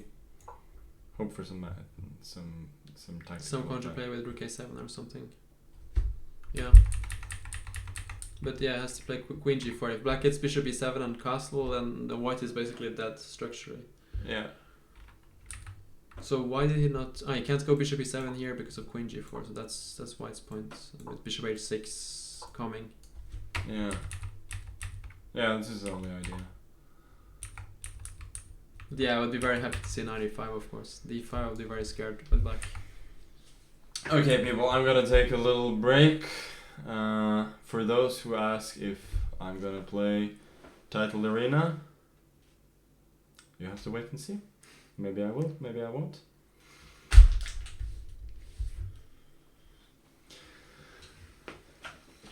Do you know which button you click if you want to take a break? Or yeah. we could take a. Okay, tech support is coming. The boss is here. Boss is Take here. a break. Are you leaving? No, I come tomorrow. Cool. All right. In the meantime, we can promote the giveaway that we have. Let's see here. Because we have a giveaway question today, which is: how many official games have Magnus played for Offerspill? That's in classical chess so far. And you can win a 1-year premium membership at Chess24 if you have the correct answer. If you tweet us using hashtag OfferspillSK, I see that there's actually hashtag OfferspillSK, chess club is that in Norwegian. And you have the chance to win 1 year. Do we have a lot of answers already, or? I don't think there's many answers, so you have a very good chance if you find the correct answer and tweet it at us. So I think we will have more of these questions every day. And now I'm GM Lipstick. It should change it to CM Lipstick, but that's fine. No, it's okay. Yeah. You play like a grandmaster, so. Yeah, that's true. So it's fun. Are there any interesting games today, by the way? Yeah, definitely a lot of interesting games today. Yeah, just from the first sports, I think it's very interesting. Especially you see. Yeah, here we were thinking that black has a very difficult position. It looks very, very depressing with a knight on f7, and white has very nice center and nice pieces. Yeah, looks that way. Especially when we talk about that, the fact that Jonas is a higher rated player and he has to kind of try to win with black. Yeah. Yeah, it looks like a position, sort of like a Maroxy structure in some way. Yeah, but it feels just impossible for black to create counterplay, and white is just much better positionally speaking, has more space, and yeah, it can never basically you can never damage your position here with white.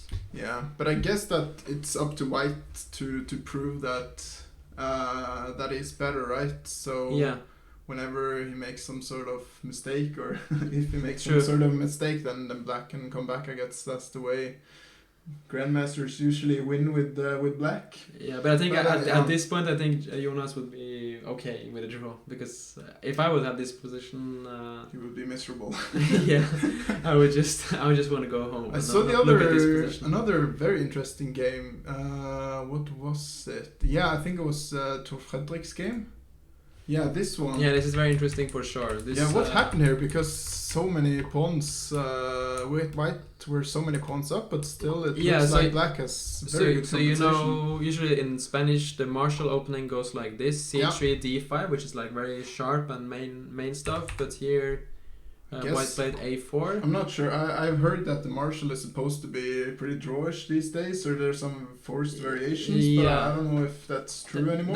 That's true. Yeah. Okay. Martial is known to like hold solidly for black. It's very sharp and a lot of stuff you have to know. But in general, black is holding in martial, and it's a very good opening for black. Mm-hmm. I would say so. A lot of people is avoiding the martial these days, playing especially the anti-martial or something. Yeah, especially on the top level, you almost never see somebody allowing the martial. So usually white goes a4, like Tor Fredrik played, or goes d3, or goes h3, and then usually black doesn't go d5. Right. So here a4, you're supposed to not be able to play d5, but his opponent blitzed it out. Wow. So it's a very unpleasant surprise. Actually, I mean, especially if your opponent plays it so fast. Yeah, do you think it's some sort of preparation, or is it's just mixing up some stuff? I think it has to be preparation for sure. I mean, it looks stupid, of course, but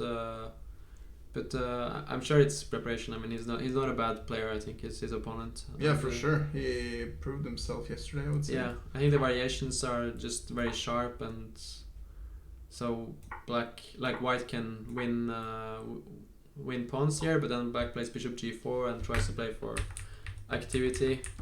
So Tor Fredrik thought for a very long time here and played bishop takes d5, which is not the first move you would think about when you see this position, bishop takes d5.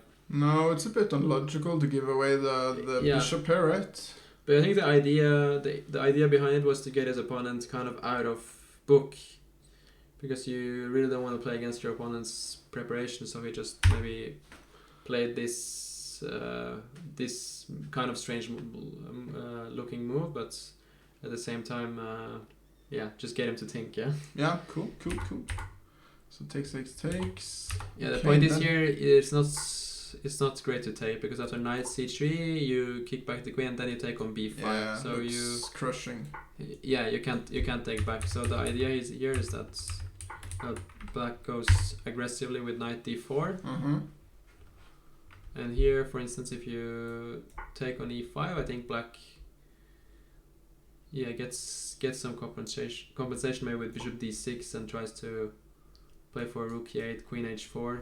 Yeah, the classical martial idea. Yeah, exactly, like classical martial. Tor Fredrik took here and then took here, so he takes the second pawn. Two pawns up at the moment, but black plays bishop d6, typical martial, just pointing these two bishops at the white king. And then d3. Yeah. What's the point of bishop f5, the last move? Why don't go queen h4 immediately and then bishop f5 looks like a very strange move for sure. Yeah, because me and Magnus, what is it doing there? Yeah, no, me and Magnus looked at this position and we were expecting queen h4 for sure, which is typical martial, threatening here. Usually g3, queen h3. White goes g3, queen h3, and black has compensation for sure with bishop g4 coming, and could be unpleasant for white, especially queen f3 to g2 or something maybe. Yeah, so this here, queen g2, queen h5. Yeah, right. Obviously, black is not interested in trading queens when he's so many pawns down. But bishop f5, okay, so the game is still on, and Verdict is still out. But bishop f5, I don't really get the point after like knight d2. Why did you play? Maybe just take back on b5. Maybe, yeah. I mean, Still, if you let's take say- and queen takes, then you're threatening on d5 as well, and it's not so easy to, well, queen f3. But queen f3 looks... Yeah. You wanna get back into the chair? Cool. He played bishop f5. Just not... This was suggested by Mr. Not really get to move. I think this was suggested by Mr. Van Forest, but Really? he just said bishop f5. I don't know in which position. But it was probably with d3. Probably with Probably d3 not. he wanted Not bishop bishop, f5. Yeah. You should ask him. Yeah, Jordan, in the chat, just tell us what your idea was with bishop f5. Yeah, I think white should be very happy to see bishop f5. How many official games have I played for Offerspill? Don't even know. You don't even know? I have to think. Actually, I do know. Yeah. I would guess so. Okay. Snuggies. And there's no rook e8 tricks because you have knight f... Well, no. Could you play rook e8? Rook 8, I think you can... Can you take it? Take and take here? Okay, then check and take the bishop. Yeah, but this endgame... Yeah, this I guess is... it should be... Yeah, this is just lost, horrible. yeah. Yeah. I mean, if you would not lose the c7 pawn at this point, then you could get c2 and it's very playable. But if you lose the c7 pawn, you're just dead. Yeah, exactly. So, I don't know, maybe you have to play something like bishop g6, but then even like knight e4, and this pawn is untouchable because of knight f6. True, the untouchables. Did you see it? I heard it's good. I Well, haven't seen it. that depends on your taste in movies, but yeah. Did you like it? Well, it's entertaining, but it's not a good movie. To be honest. Huh. Okay, then I will not see it. Yeah, and yeah, if you can't take, it's just... You're a pawn down and the knight on e4 is also very active. Yeah, right.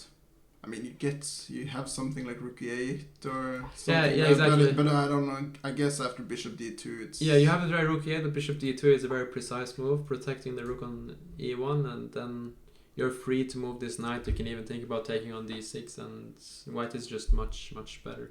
I took on a6. You took on a6? Very greedy. Very greedy.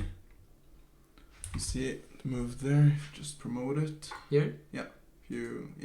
Promote variation, that's right. Very greedy, but I guess fine though. Yeah, very greedy, but to be honest, I think it's, objectively speaking, I think it's good for white. Yeah, Bishop f5 move is like a move in, let's say, move in the air, yeah? It doesn't really do anything. So, I guess actually there's a nice point. If you play like queen h4, white can even think about sacrificing on d6. Oh wow. If you want to be clever, and you have like 3 pawns here for the exchange, which is... Should be more usually plenty, yeah. Yeah, definitely more than enough, and black can never dream of any attack, and this pawn on b5 is also very strong. Maybe knight h3, knight c4. Yeah, and then suddenly you get your pawn to b6. Yeah, this looks horrible for maybe black. maybe I'm just lost actually. Yeah, I would take this any day of the week. Yeah. So I think you have to take on a6 first, and then play for queen h4. But with this pawn alive on a6, if you don't give a mate, it can be real bad. Yeah, it looks... I mean, white has some trouble with the development, obviously, but I mean, bishop f5. I did not like that move at all. Yeah, like even in this position, like how do you continue? Bishop h3. Try to get the perpetual, maybe. Yeah, but I think it's...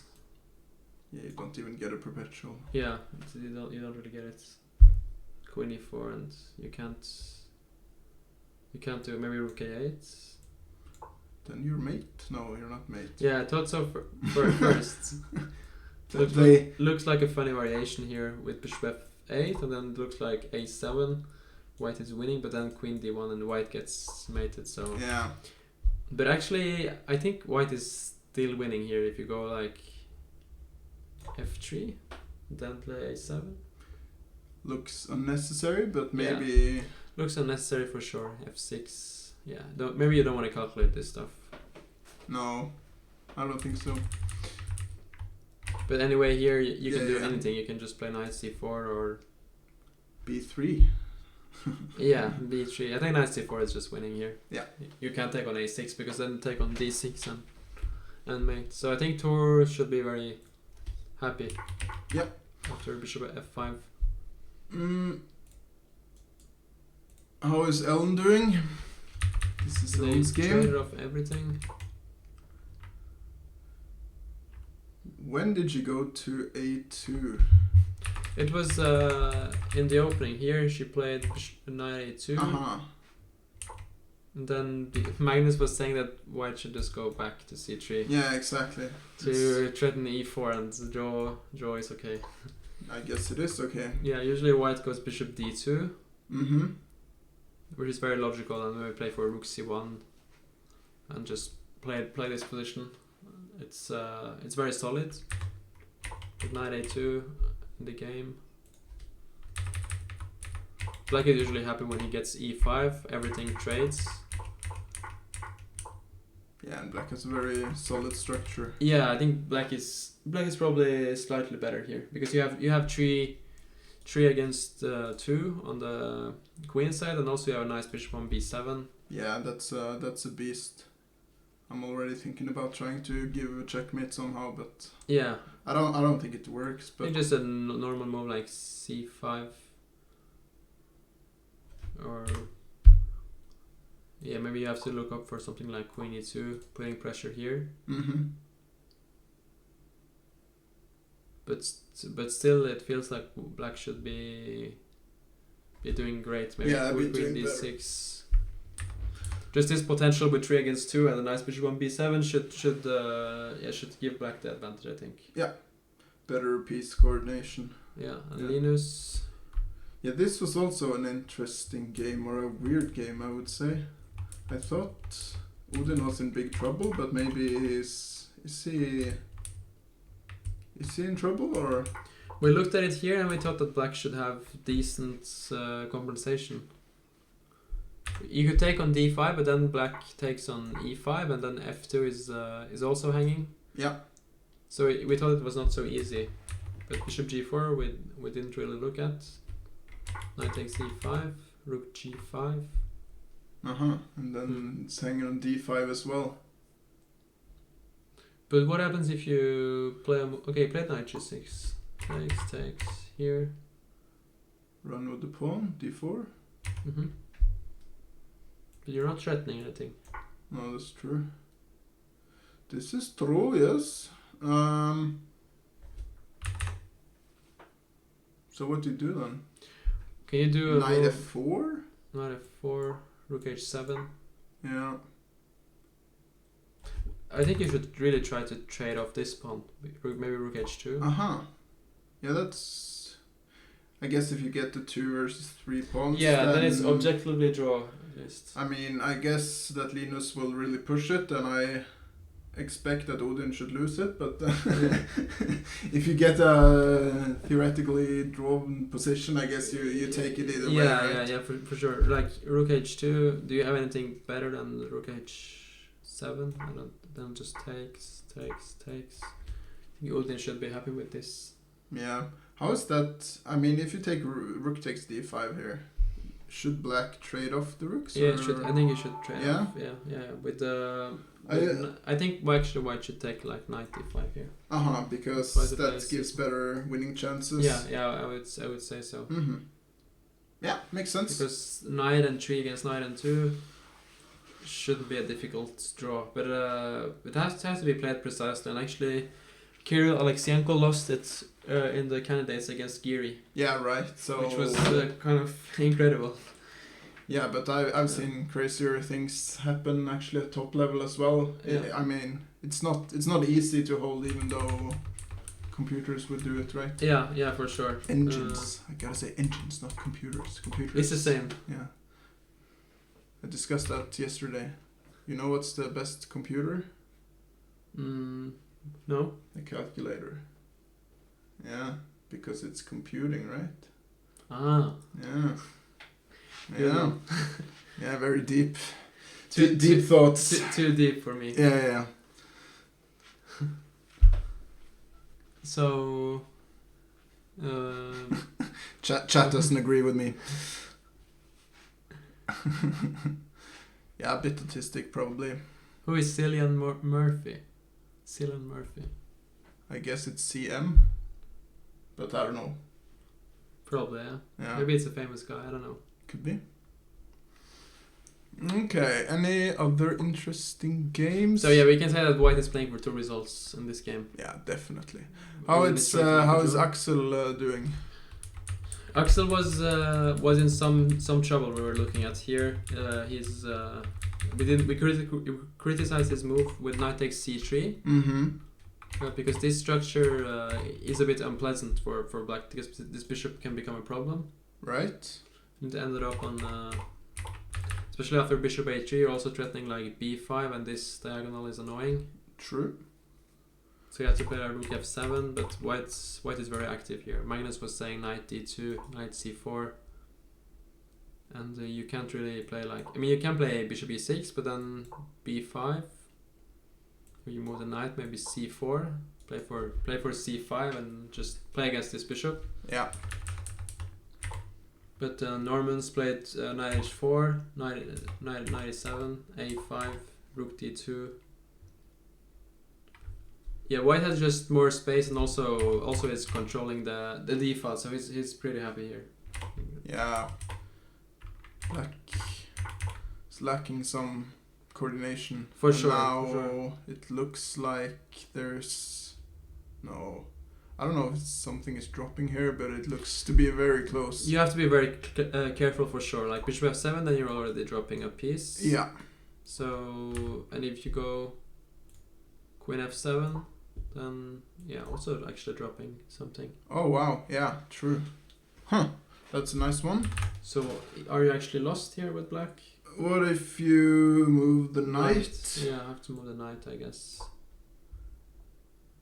But still, it looks very loose. It looks like there should be something tactically here. Like even this, and maybe just queen a4, hit this pawn. Yeah. Yeah, this is really unpleasant.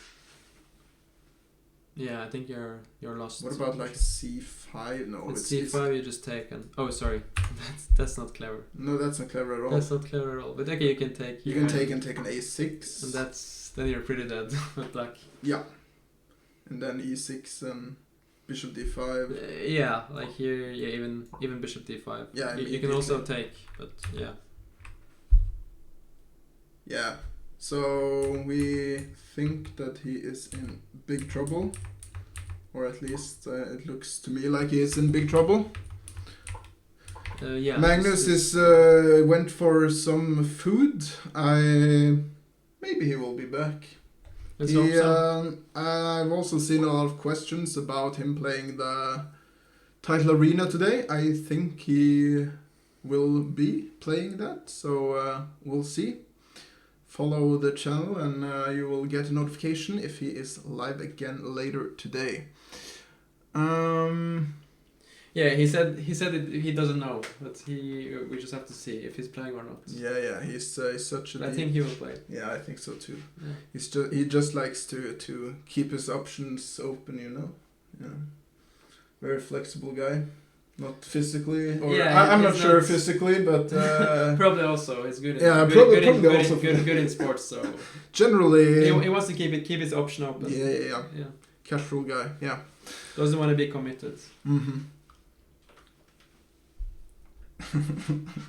I hope his girlfriend isn't watching.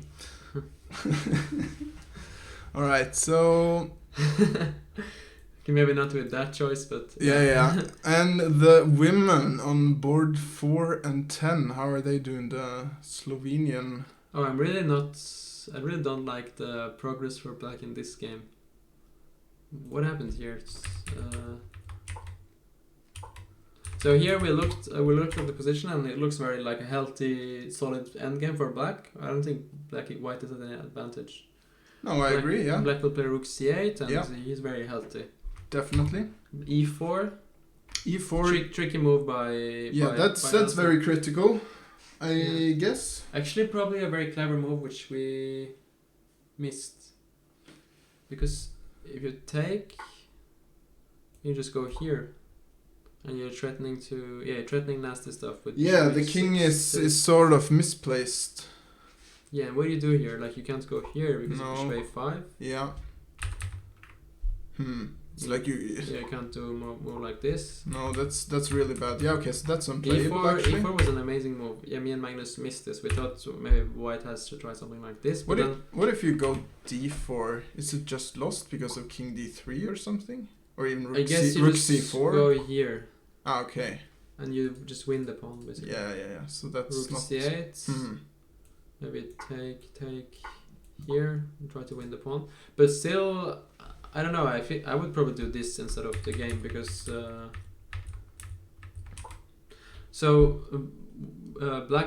black had to be really careful about what he was doing here. Maybe bishop e7 was more precise by black to not allow this e4.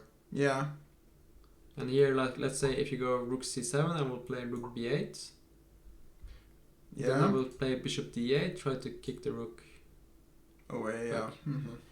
Because this with the king on d7, you're really putting yourself in this e4. Yeah, just putting yourself in that situation to allow e4. And you can't take it, and if you can't take, you allow this structure, which white is definitely happy about, because then you get the isolated pawn, which can become weak usually. And also white gets very nice play with f4, f5, and 4 against 3.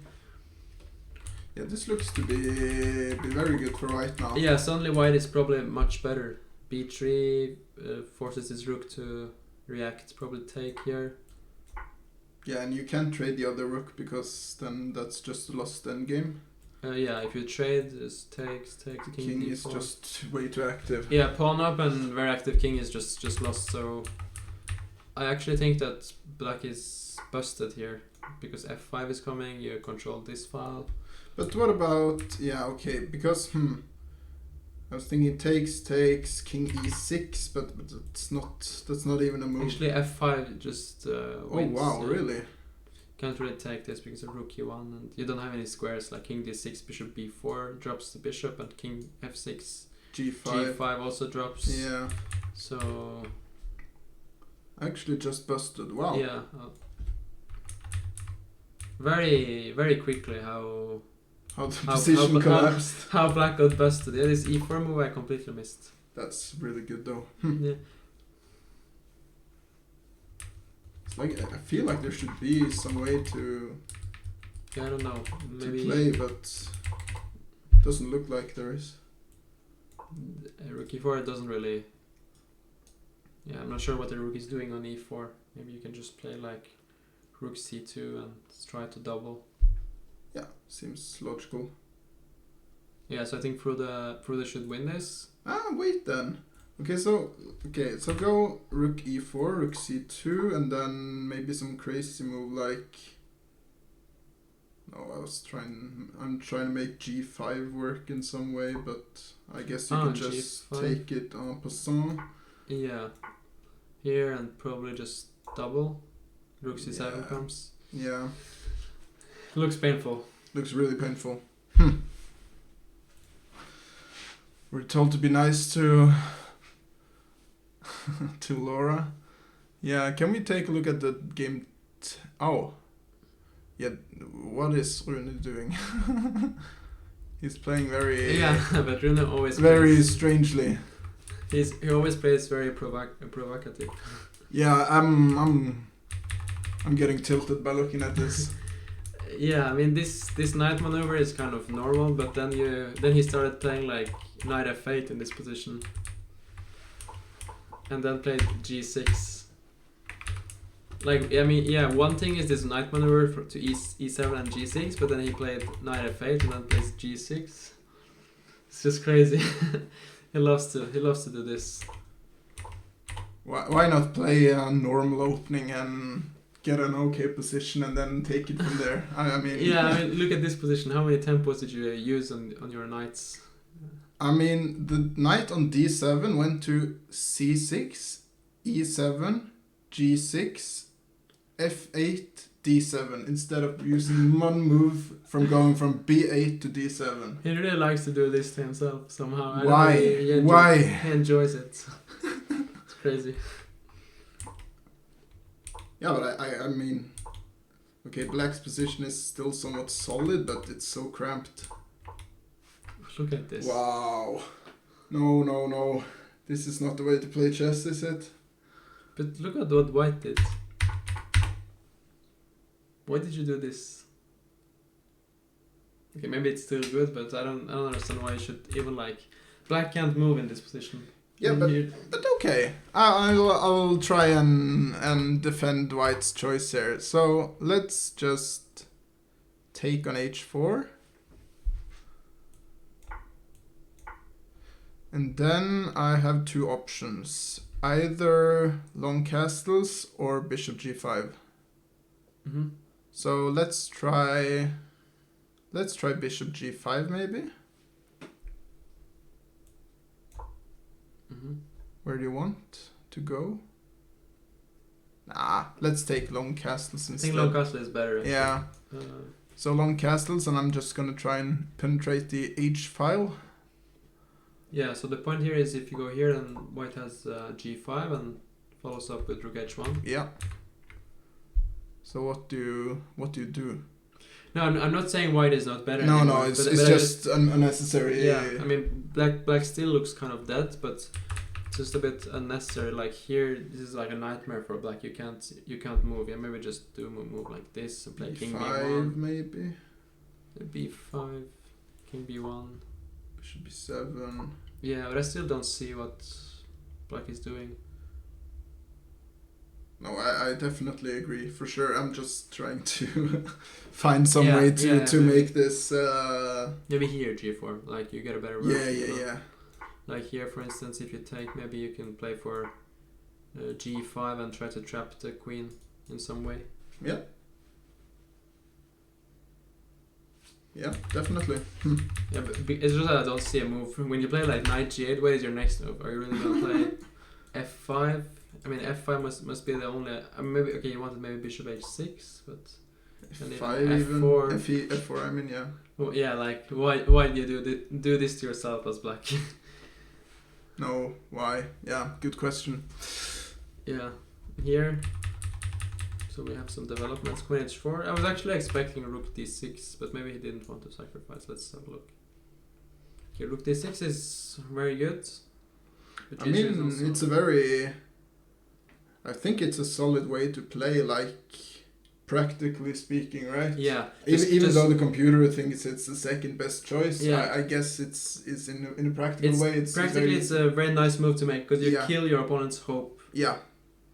The only hope for black here is to create some kind of counterplay on by attacking the king, and if you take away the bishop, then there's nothing. Yeah, as I said, just take knight h3, and I think like a guy like Svidler would just resign here with black. He just lost like 3 pawns and you have no attack. Yeah. It's just a nightmare basically with this passed pawn, and it's so hard to play for black as well. If bishop d7 is the best move, then then this position is really bad. You really don't want, and you also have to deal with this b pawn all the time, and you have 3 pawns. This is a Marshall gone really wrong. But okay, we can't criticize Tor Fredrik's choice, I guess. Well, we can, but yeah, this is what... f3 goes. Okay, but still, it's... How many pawns is it? Is it 3 pawns? Yeah, it's 3 pawns. So kicking this bishop back, and now... I mean, black is threatening to be 2 pawns down. Yeah, it's not a huge threat. Can you do something like c4? Just trying to... it's probably too much. I think c4 takes, maybe... Knight takes even. Just trying to be greedy here. Yeah, I think everything is good. I'll probably think about bringing the knight to the game, because if you're 3 pawns up, you don't care about being 2 pawns up. Just want to get your knight out. 2 pawns are more than enough. Yeah, for sure. Even bishop f4 is probably possible here. Wow. Like, you damage your structure, but you can afford it. I think you can afford it, because rook e8 is never an option. Yeah. And like, also here it's obviously not an option, because after this, you can basically, better to resign here. Oof. But here just even takes here, b6. Wow. Has to be winning. Yeah. Very cool. Yeah.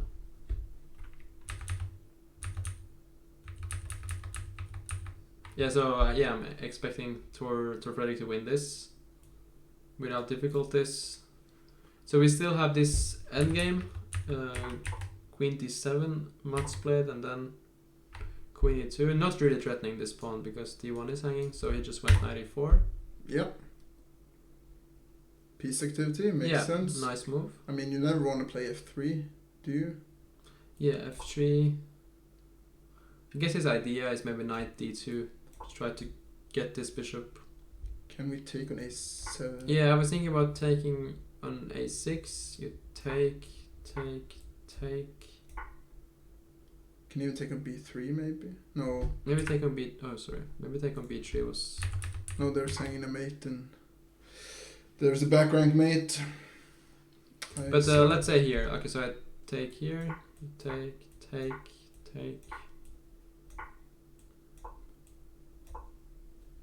But this is not so clear. h5, so black is probably better. Maybe it is clear. But Queen a8 to d5 maybe. Okay, maybe you're right. It's not clear at all. Maybe white is totally fine. So okay, f3 is a great critical move.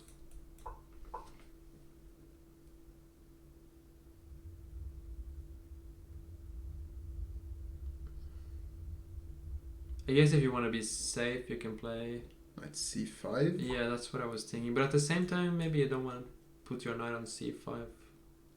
So square, maybe if you want to push your pawns, maybe here white can go knight c3. Yeah, exactly.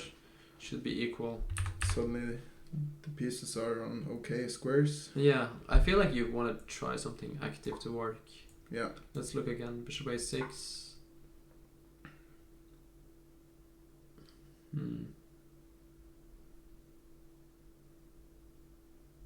But yeah, I can't find anything better than knight f3.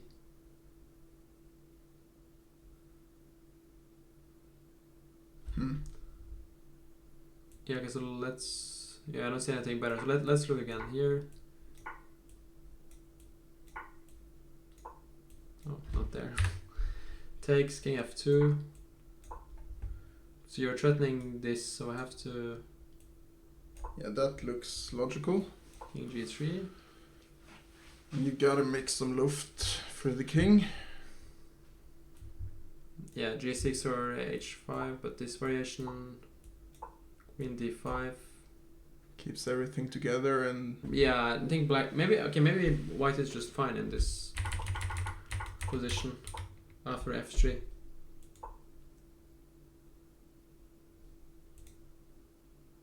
Knight c5, but yeah, it's equal-ish. Yeah. Was there a better move? No, I mean, if you can play f3, you definitely want to play f3. I think. Yeah, sure. Just, winning a tempo on the knight and also creating loft for your king. Yeah, and forcing black to so he's gonna play this knight c5 move, I guess, and then he's gonna try to grind. And here we have this position. Yeah. But yeah, of course I agree with you that I don't think Odin he's not known to be the defending master. Yeah, and it's not so easy with rook and knights. If you remove the knights, it's usually very easy. Yeah. But with knights on the board, which can jump, knights are very tricky. Yeah, it's never I easy. love knights myself. They can always create havoc somewhere. Yeah, I don't know if you can. Maybe you should try like knight c6, try to play knight e7. Okay, yeah. How is But maybe white will try to go for this structure, and Yeah. That's also not so easy. Yeah. I mean, you can always do something like, I don't know, rook d3, for example. Yeah, I was thinking about rook d3, but I thought knight e5 was a bit annoying. Mm-hmm. Then I go back. Back and forth, yeah. But okay, you can actually maybe go here. I go back, and then you just protect the rook, and then you're.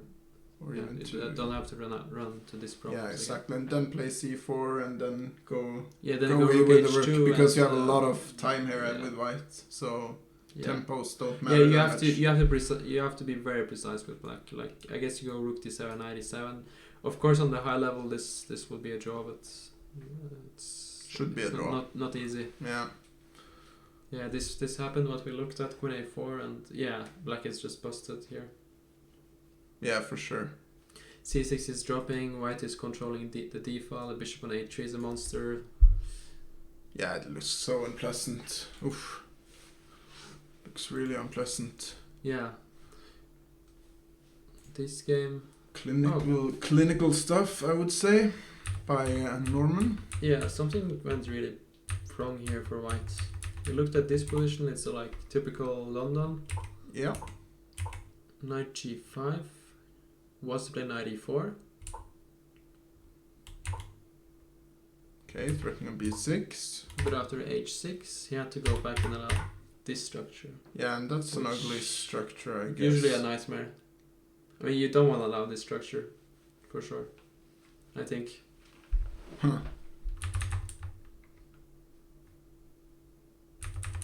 So yeah, I think white should have, I don't know, play a move like knight d2 or something.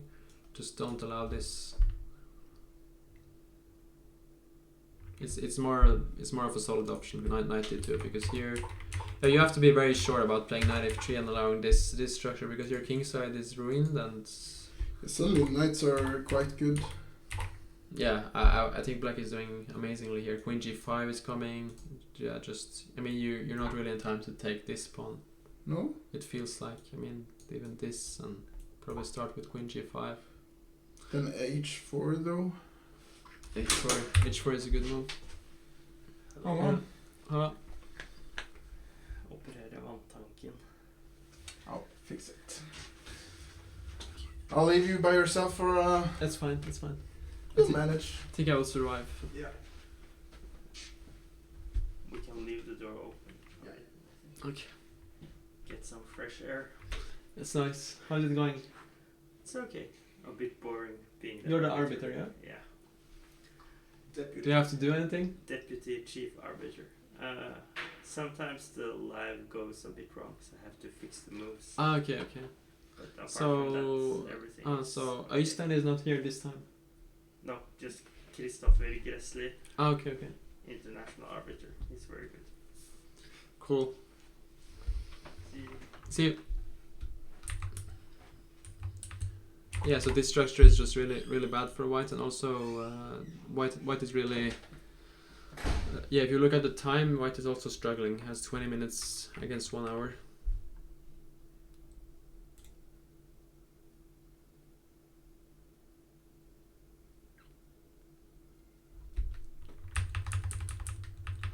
Some developments in this game.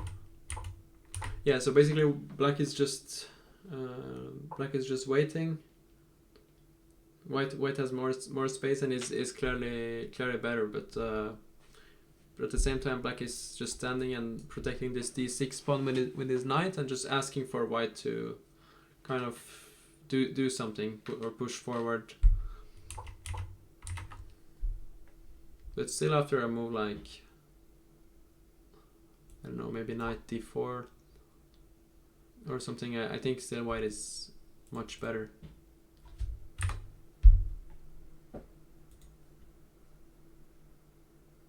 It's just difficult for black to find any plan here.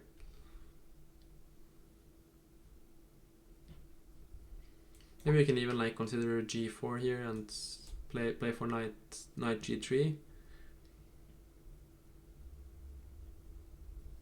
Yeah, black is very passive, and I guess he just has to wait or something. But knight g3 I just can't find any plan for black, and at some point maybe white can just bring his rooks and play for mates. But Lucas is spending some time, so that's nice for Jonas. If Lucas gets down on the clock, he can make mistakes. So I guess black is hoping for that. But yeah, white is better for sure.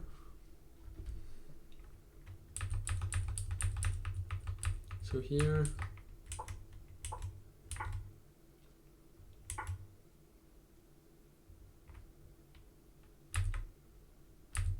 So black's idea here was that he's gonna play knight d8, knight d7, knight b8, knight c6 probably, and the knight could be really strong on if it comes to d4. So white just decides to take it, gives black the bishop here, but at the same time doesn't have this problem with the knight being strong anymore. And goes queen d3. At the same time, black has a nice position for sure. He's active. He has space and plays bishop g5, queen f7, putting pressure here. White goes back with a knight. Bishop e7, b3. Yeah, it's just a position that's black is really enjoying because white doesn't have a plan really, and this g5 move I really like. Just demonstrating that white has no counterplay, and black is really ready to attack here with g5, h5, g4. White is very passive. White would love to have this knight on f3, which is a terrible piece, on d5, but it's not really realistic.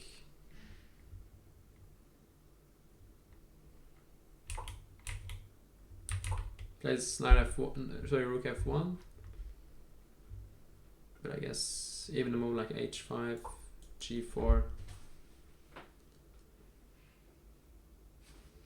Yeah, white looks busted here. There's no counterplay.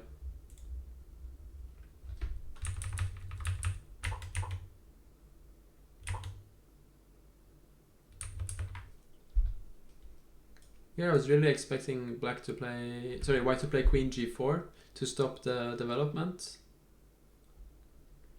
because black would really like to play bishop e7 and castle in this position, but after queen e2 he's probably allowed to do that. Goes queen c7 first. I could go bishop e7, maybe he was afraid of some a4 and some counterplay here with rook b1. And if you castle, he would probably take on c4, and yeah, that drops a pawn for black. So maybe that's why he goes queen c7 to just get out of this pin. And then we saw bishop f4, bishop e7, a4, a6. And if you ever go like rook b1 here to put pressure on b5, I think black can just play bishop c6, protect it, and then just play castle, and black should be better here in my opinion, because he has a better structure. White has double pawns, and he has like 3 against 2 on the queen side.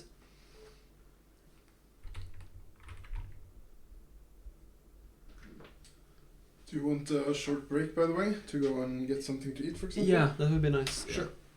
Alright guys, we'll take a short break. We'll be back in 10 minutes-ish.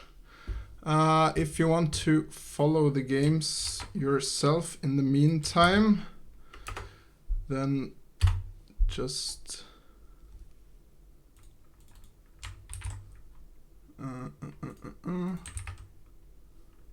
doesn't it work like that?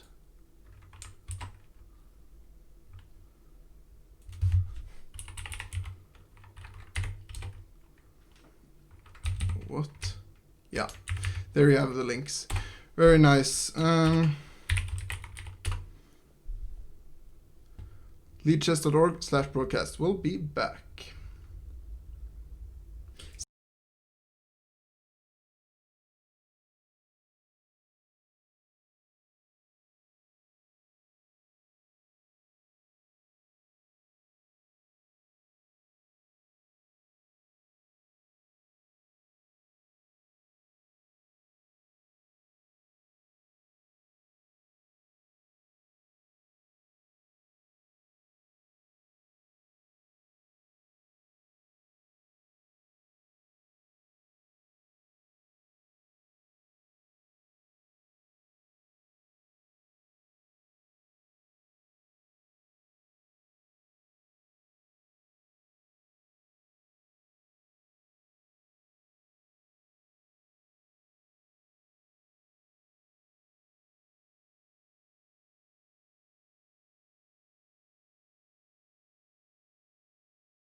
Righty then.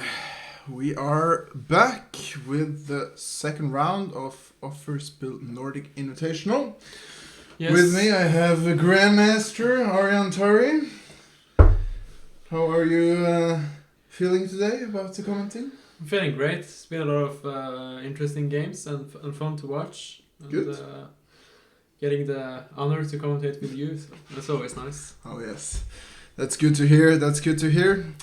Should we start on top with the first board and work our way through? Yeah, so... Okay, I'm just gonna do one thing. I'm just gonna make this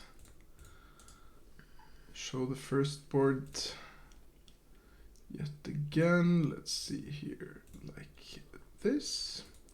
Very nice. All right, so definitely some developments here. We looked at this position before we took a break. Yeah, I think it was around here. I said that white should be much better because black is very passive and white has more space and just controlling the whole board. Yep. Bishop a3 was played, queen e6. He takes on b5, takes f5. I mean,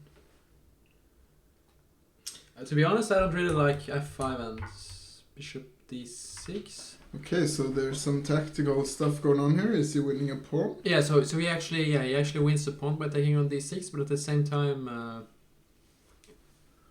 Black gets the activity. he gets activity and is able to kind of move now. So yeah, I felt like here black was really passive, but now he kind of like gives up his strategical assets just to win a pawn. Yeah.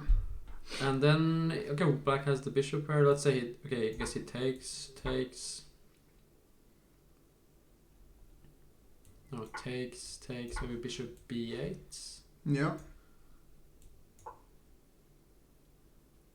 It's an option for sure. Yeah, maybe here. Yeah, I think white is still better, but here I think black has...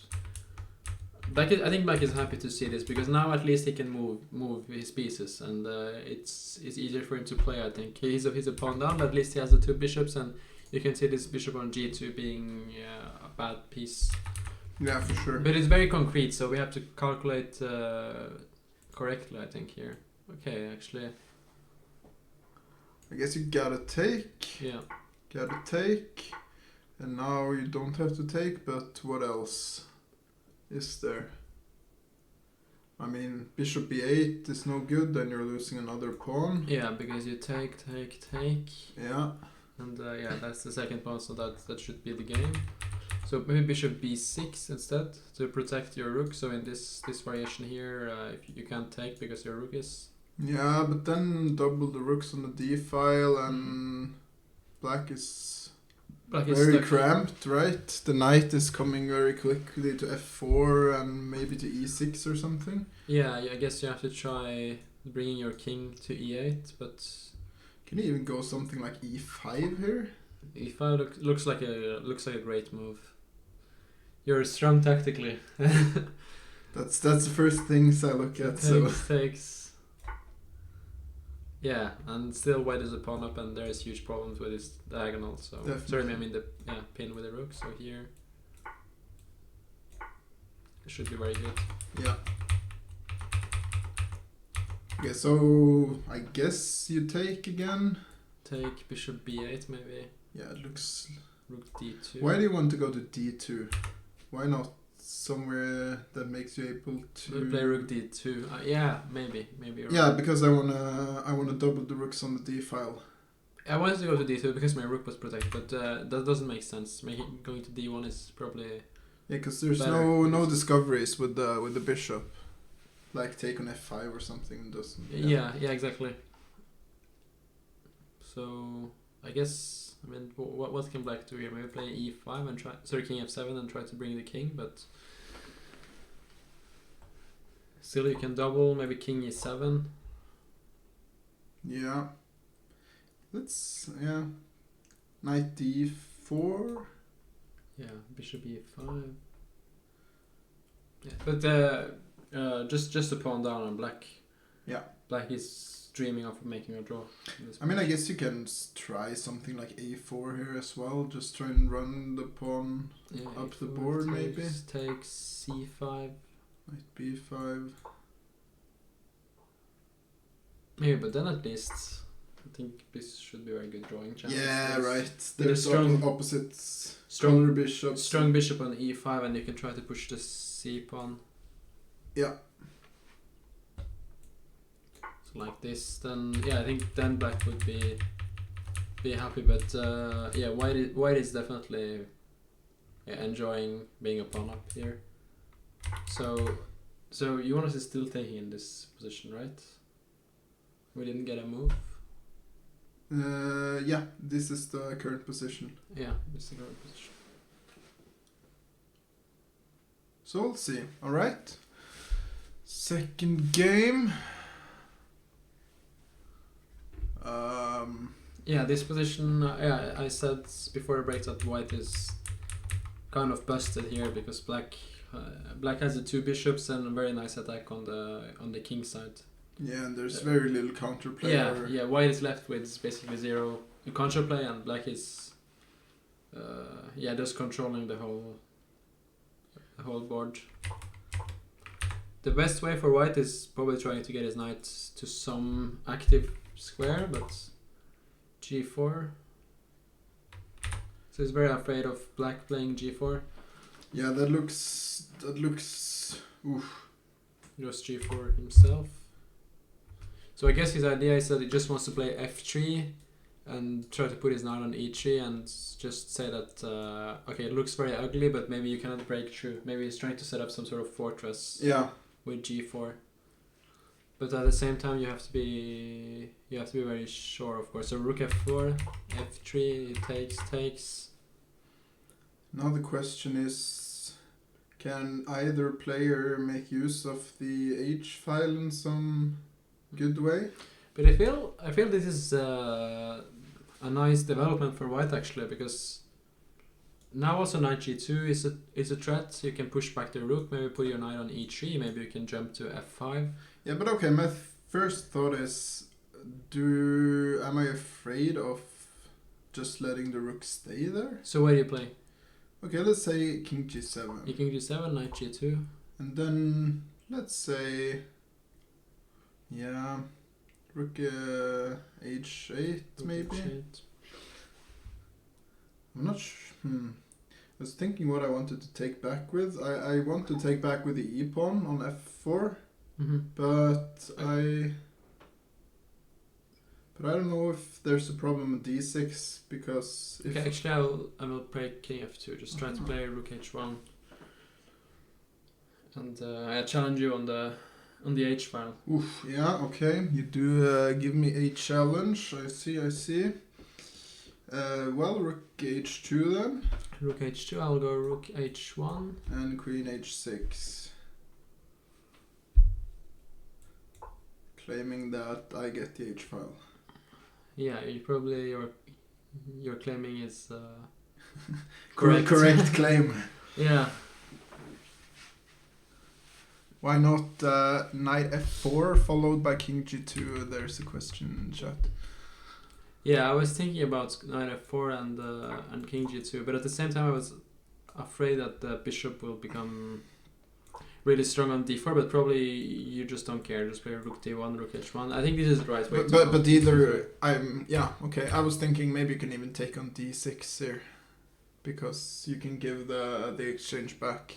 You can even do that, and white is doing well actually. Yeah, so I mean, I'm just asking the question. I guess it's really unnecessary to let the rook stay there, but I was just saying, like, even if I don't take it, but actually I can just take it. Yeah, probably you can. And just play king g2. That's good suggestion by Alexander in the chat. Yeah. Yeah, then white is completely safe actually.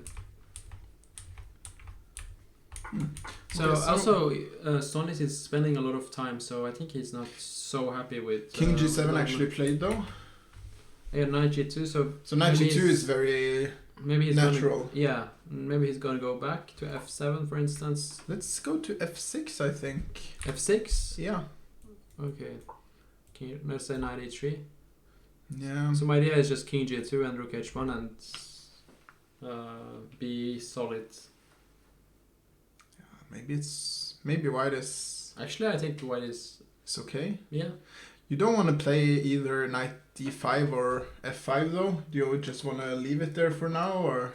I think you don't need to play knight d5 now. You can play that whenever you want. Like Right. let's say black can't make any progress.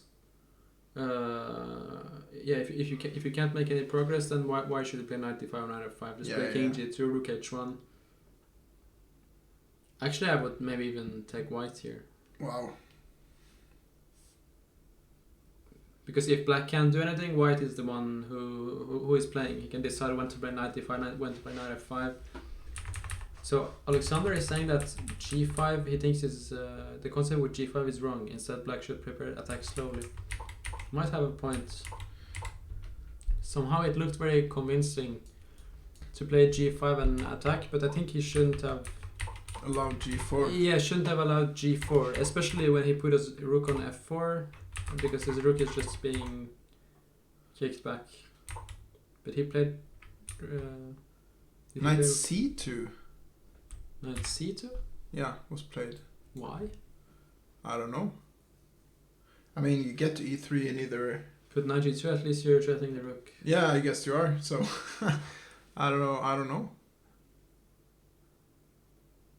It's kind of strange. It is kind of strange. But okay, rook h8, maybe he just wants king g2 and rook h1, and then he's fine anyway, I guess. Yeah, probably. Because you just need one move, and that's rook h1, and then you're safe. So, yeah. So there's an extra square for the king on g2 then. Right? So even his way, I guess black will play like rook h4, rook h1, and let the rook stand on h4 maybe, but then... Yeah, maybe rook f8 and get it over to h8. Yeah, like this. Yeah. And then you're threatening queen h6. Yeah.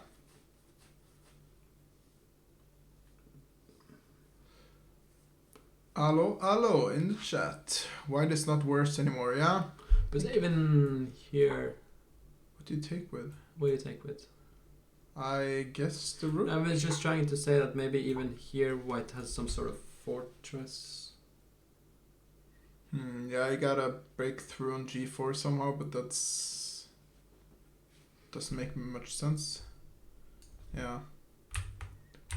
So I guess you take with the rook on h4. Yeah, you can take with the rook, but then I can probably still go rook h1 and... Yeah, the problem is that the knight is actually better than the bishops here, right? Yeah. I think it should be alright for white. Yeah. Just equal. So white was very clever by playing g4. I mean, if black plays g4, he's in business, but g4 by white... It's a very surprising move, but actually... It is, and it's also surprising that it works. Strategically just a very strong move, and with f3, white is in no danger. So maybe in this position, black should have been more clever in some way. Maybe he could have started with h5.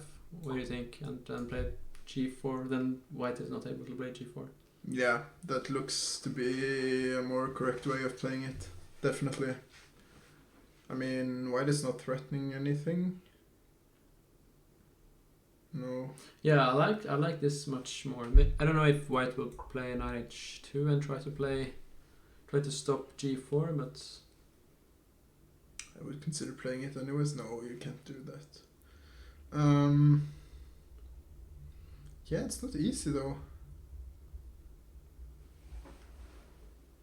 And if I go queen g6 now, then you play g4. maybe, but at least it's a better version than for black, than in the game, because then you got like knight e1 and... Yeah, the knight is on a way worse square. Yeah. It's further away from... Well... okay, this maybe you can take on e4, but... Yeah, if you had to play something like h4, that would be very nice for white, of course. Yeah, that's not what black wants to do. Yeah.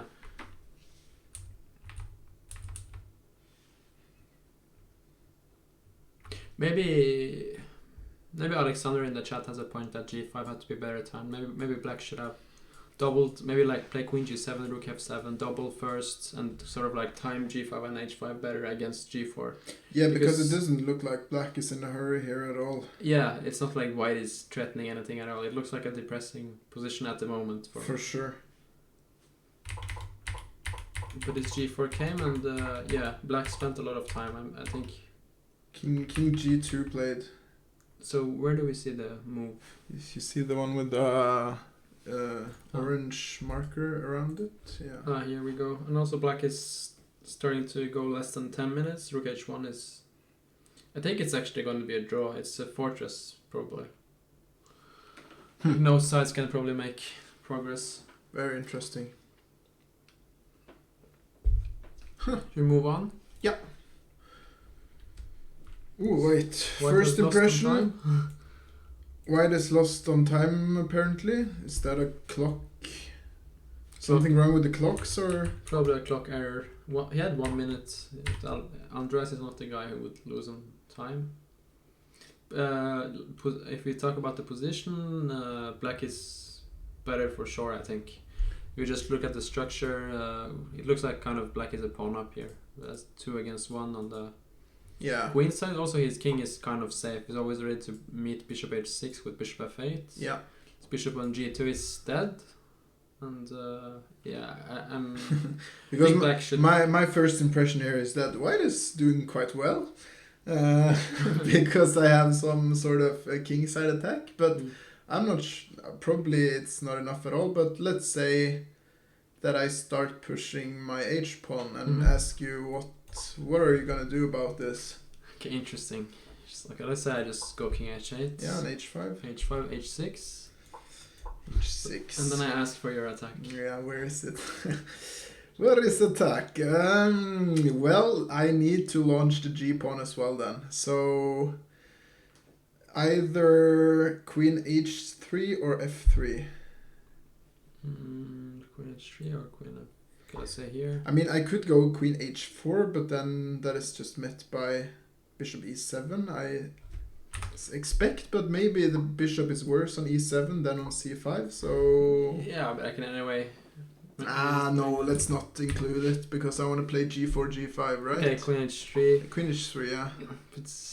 But white is just dreaming here. I think. It's even just like rook d3 here or something, right? Anything, yeah. Anything. Like even this and rook d1. Yeah, and I'm way too slow. That's just my line of thinking, though.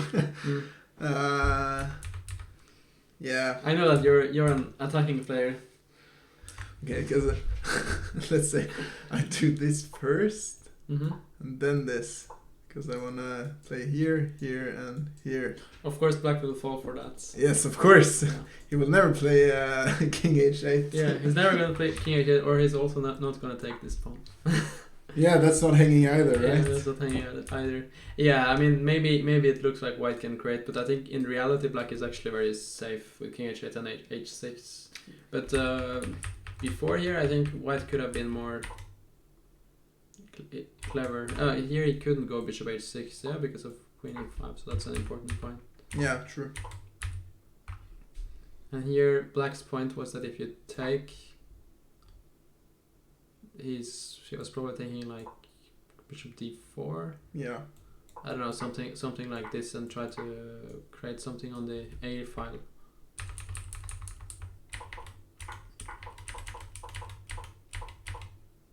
This is the position now. No, rook c8 is the position. Yeah, this is the position. So yeah, something wrong with this clock, but we think black is doing well here. Very instructive on what not to do as white. Yeah, I would agree. Yeah. So and then we have white here. Yeah, this position this game will look like it feels like suddenly black was busted from a position which looked to be equal. Like here, I thought black should be okay-ish. Yeah.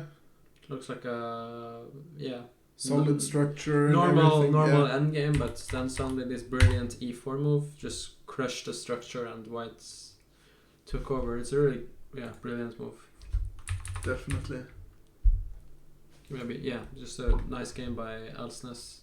It's not that. Yeah, the black. White does not have a very large advantage here by no means, or by according to the engine, but it's so much easier to play for white as well, right? Yeah, actually, I think even with best play, this might be winning. Yeah, because white has 4 against 3 on the king side, and black's pawn on d5 doesn't really matter. And black just cannot do anything. The c file. Yeah, like h6 here. Yeah, just wrecking the position. Yeah. And then what happened? G6 seems like a must-play move. E6, very nice. Some brilliancy. Yeah. The point is that if you take here, takes h7, threatening this. Oh, sorry, you start with bishop c3. h7 is met by bishop b2, so you start with bishop c3, and then you go h7, so it's time for black to resign. Yeah. So we can't do that. King 7 played, bishop g5, f6, bishop e3. And this pass pawn e6 is kind of nasty. Yeah, it's a monster. Yeah, for sure. It makes sure that all the different endgames are just one for for and white. if you so what was played? Actually, this was played. Took. So what happens if you try this move? You try to survive. It's like, can I even just go rook g1, saying that the pawn endgame is won? Yeah, probably even that. Probably even that should be... Because takes, bishop c1, bishop e3. Yeah, you can even start with this check, push the king back, then go bishop e3. Yeah. Then you get this. And if bishop b2, bishop d4, yeah. Yeah, it's nice. Instructive. e6 was brilliant, yeah, for sure. b5 was not necessary? Probably not, but... Where was b5? b5 was a lot earlier. Here. Yeah, b5 was like a pass move. But I think it looks like...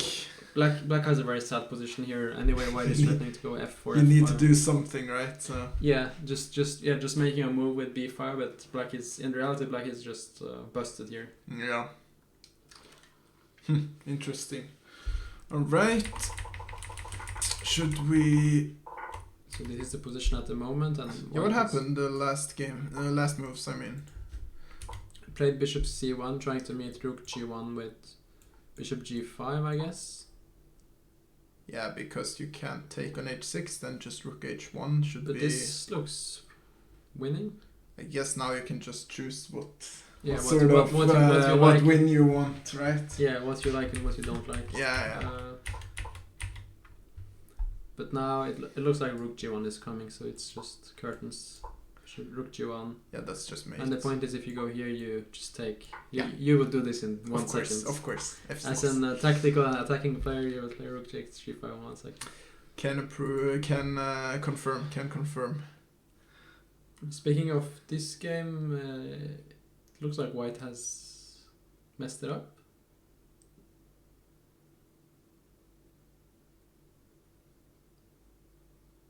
Yeah. 2 pieces. Are we sure about that? I'm not so sure about that. Okay, actually. What about queen c4? Or queen b4? No, queen c4 I have to go here, I think. Yeah, okay, so let's go queen b4 instead. I want to take on d6. Queen b4, queen b6. Mm-hmm. And then... Okay, messed up was maybe a strong word, but it's not so clear as it was. Well, I don't know. I mean, you have 2 connected passed pawns. A and B. Okay, there's actually some brilliancy here. Rook c1. Yeah. Threatening here. Bishop c d7. Whoa, yeah, because we can take... Whoa, nice. Very nice. Very nice. Take on C, the point here to show Aryan's brilliancy. Take on d6 now. And this one, very nice. Over. No, you have the 3 minor pieces for queen, it's fine. So, what happened? So, queen takes f, this is the position. Yeah. So you said queen b4. Yeah. And I said queen b6. Yeah. So a move like this. Well, yeah, that's what I thought was necessary. Yeah, I should do that.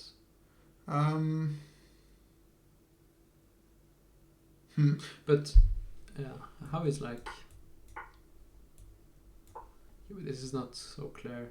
Bishop 97. 97 I was actually hoping for, because then I maybe have b4. Oh, cool. Bishop But, a6. Bishop a6. Knight yeah. c7. Knight c7, but you have this, king b2, and...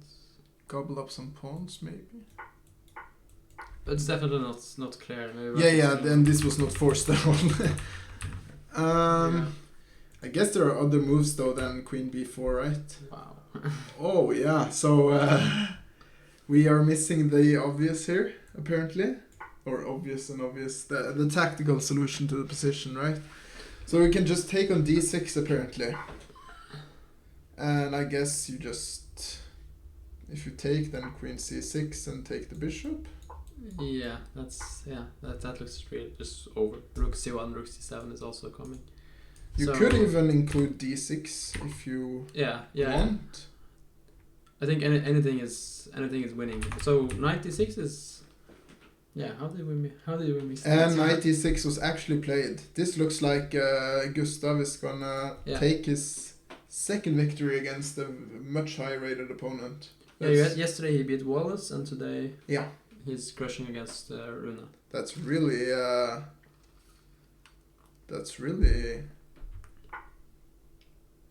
really good.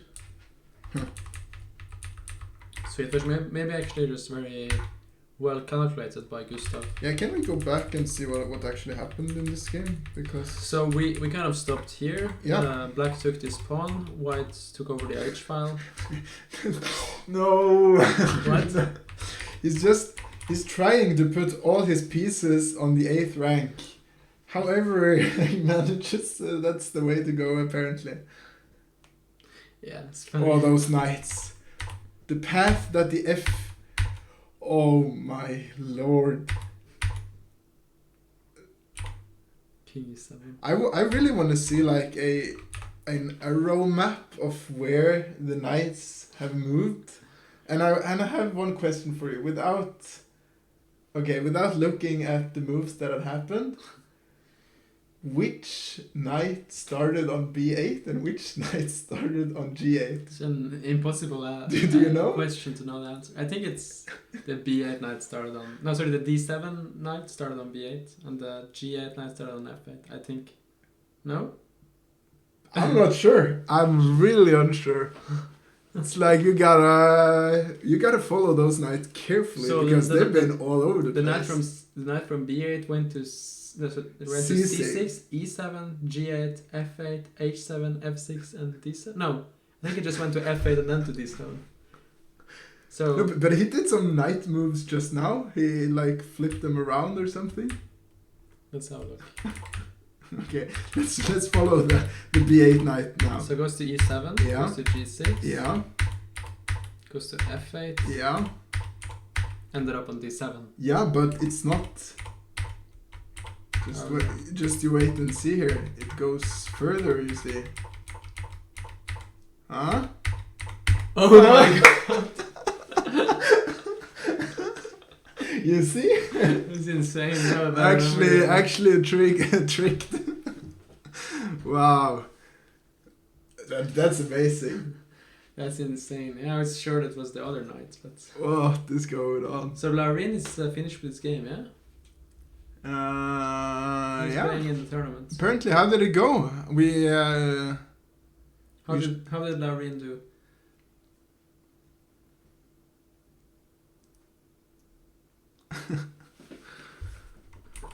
Yeah, this game is insane. Oh, nice sacrifice. The sacrifice was here, yeah? And Yeah. then he's actually threatening... Yeah, so you're just threatening to bring your rook in with rook c1 and rook c6. And the point is you can never play like bishop d7 because this is hanging, of Yeah, course. of so- course. Oh, So you're basically like paralyzed. with Oh, black such here. a sad position. just paralyze, and if you maybe you have to try like this, but then takes bishop c5. Yeah.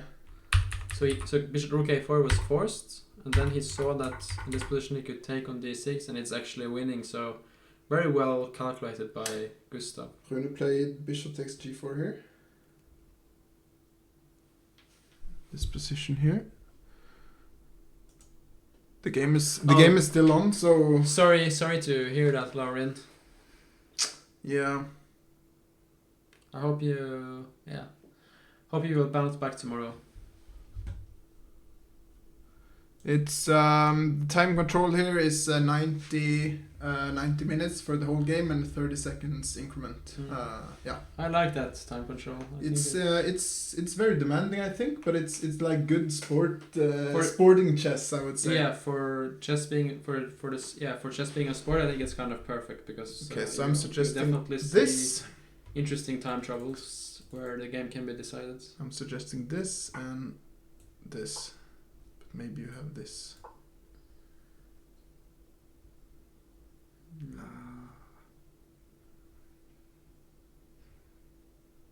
Yeah, Probably. Skal ikke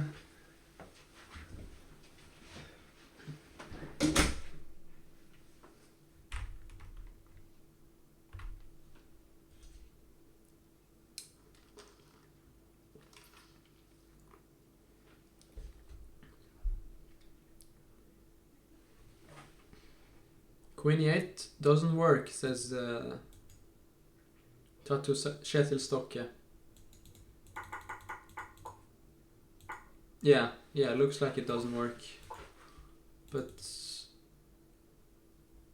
yeah, I mean black is busted. I think the last move. Yeah, it's queen b4. Knight takes d6, so bishop g4, queen b4 played by Gustav. Yeah, this is you're threatening knight f5, and you can't really try to change queens because of knight f5. Wooden lost. You lost? Yeah. Okay. We it just I said to him what we expected, that he was a theoretical draw, but that he would lose it, and that's what happened. Yeah. So knight b4. Yeah, queen b4 played by Gustav, and I think black doesn't have any moves, so this is threatening. You can't really go here. Just bring the rook in, I guess. Looks mate to me. Yeah, it looks very mate. Yeah. Yeah, this is a well played game by Gustav, but then again I would say also it's a bad game by black. So I'm not sure who played. Whose fault it is that white wins here. I'm not sure. But okay, I think we should give full credit to Gustav. He calculated very well, and definitely, and good sacrifice. Yeah, okay. Rune played strange opening, but he usually plays like that, and he's still difficult to beat. So yeah, definitely. I'm very provoked by his playing style. Yeah. The Kjetil Stokke is saying this position for black is worse than COVID-19, and I think he's right. Yeah, he might be. Yeah. Huh. Yeah, so we definitely expect a win for white here. King f6 possible? Well, maybe. Worst case, go there and take the bishop, right? Yeah, should be GG. Gobble it up and what you will with black. Yeah, this is just completely lost. Yeah, for sure. Completely. I mean, it is possible. You don't get mated then, but... Oh my god, look at this position. Oof, I think white is winning. Yeah, it looks so resignable. That poor pawn majority. It's not often that you see 5 versus 1.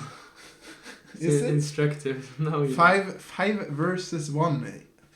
That's the first time I've ever seen a 5 versus 1, I think. White is really enjoying this position. This is amazing. Like bishop d3, b3 even. I don't know. Now knight e5. Oh. f6. I will just let the knight stand, you know. Okay, it's actually a 5 against 0 now. Yeah. Yeah.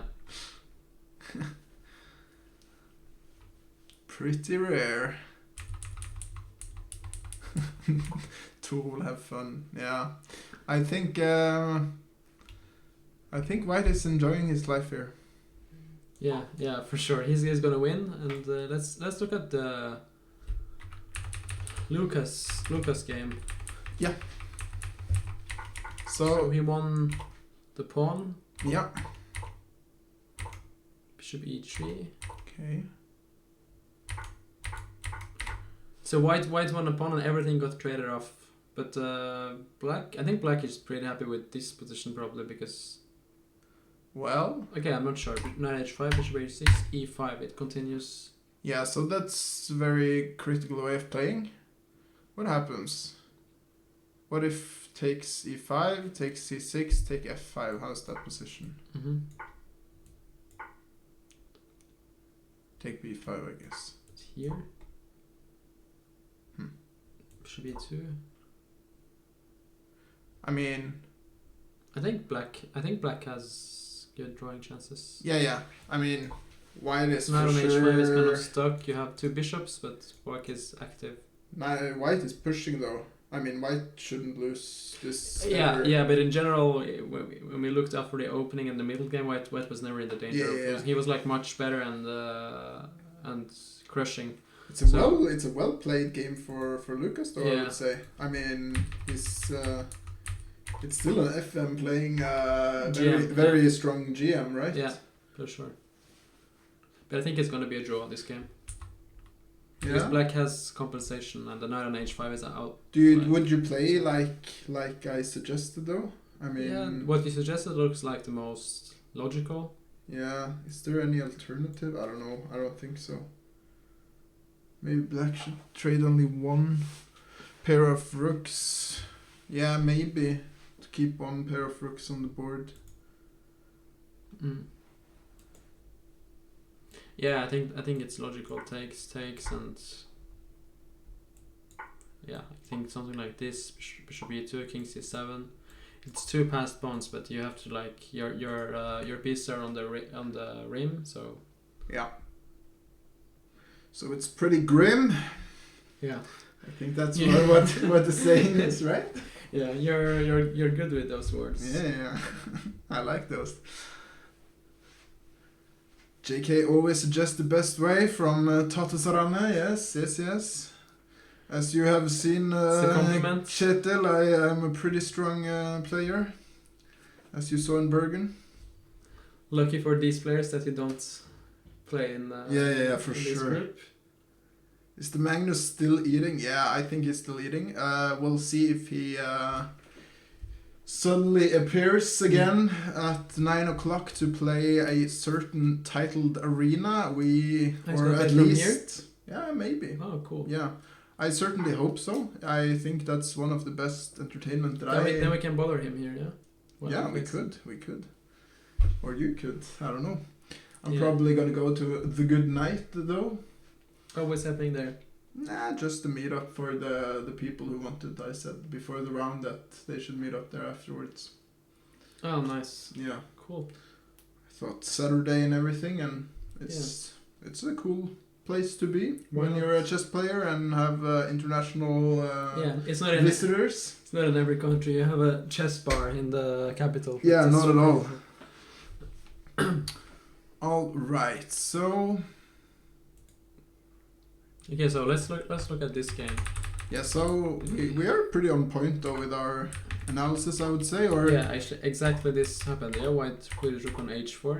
It transposed in some way to what we looked at. yeah, So obviously, if you take like this, white will just play rook h1, and it's a fortress. It's black Yeah. can't make any it progress. actually looked like knight c2 was a better way because in the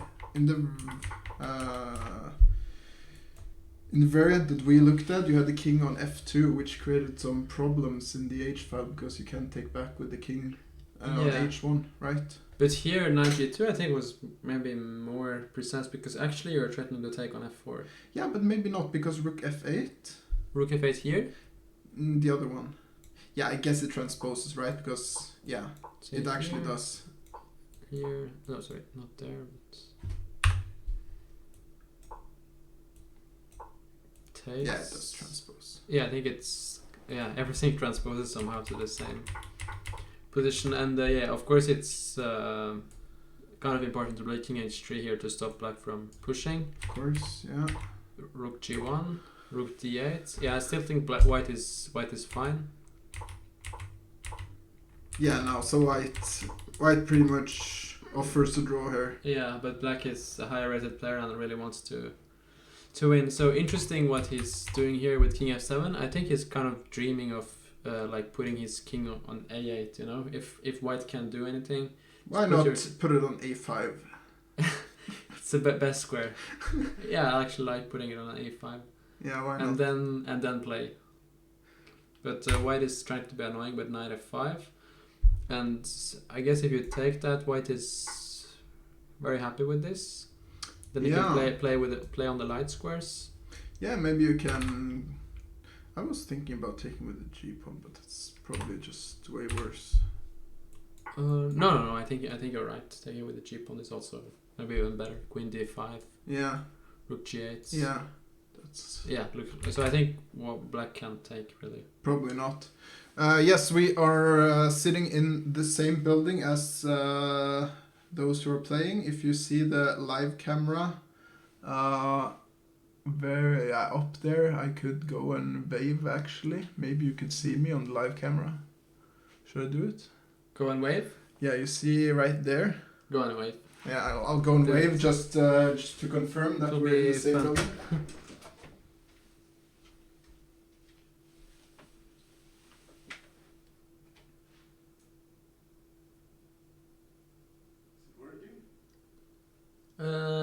I mean, I don't have a good eye, so I can't see it. But now I saw you. Okay, cool. You were walking, I saw you. Yeah, very nice. Words. Confirmed. Yes, so I can confirm now that I know that I am in the correct building. Wow. Thanks. Thanks for Ron Modi for gifting us up. Yeah, definitely. All right. Let's see here. So knight f5. Aryan, I'm not playing in Slovakia, by the way. So knight f5 played, and Sonis is thinking. I mean, queen f4 was played. Yeah. I guess you can't really take this because as we looked, black is losing on the light squares. So queen f4, queen e3. Interesting. Just wants to trade off the queens.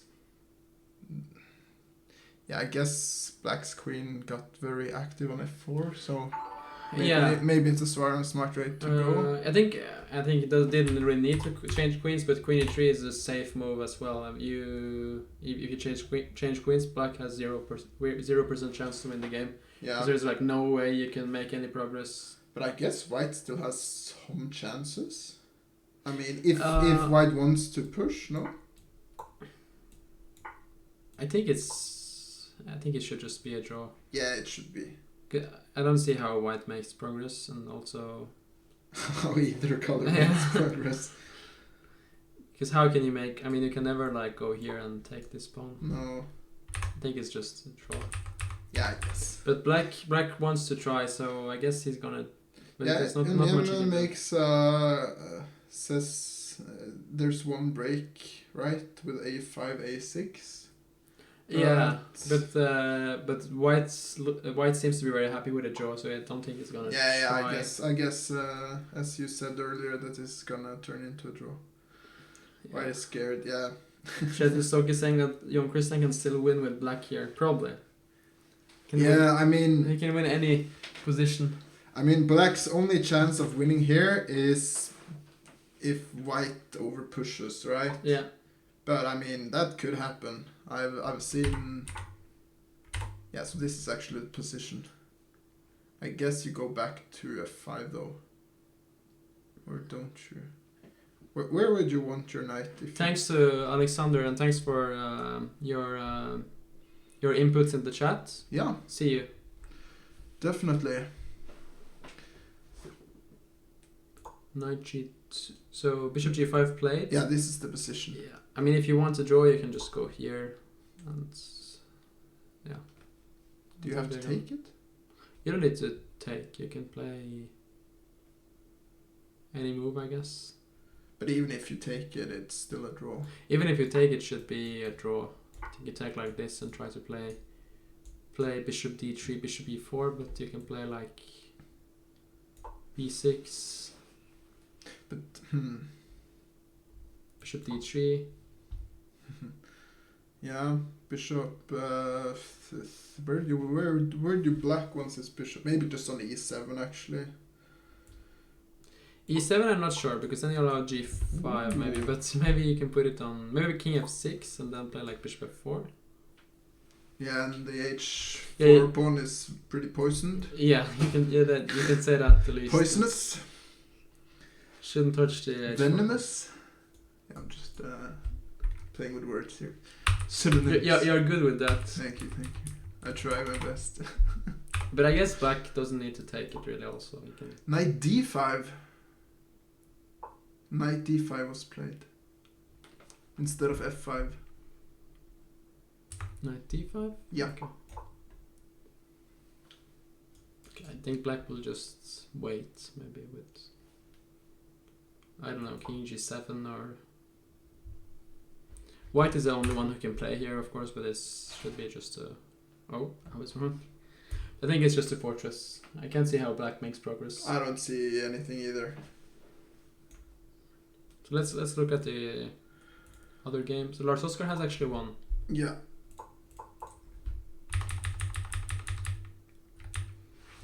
So this was the position we looked at, where we said that black has a much better structure and should be able to win with 2 against 1 here, with his bishop being very bad on g2. Yeah.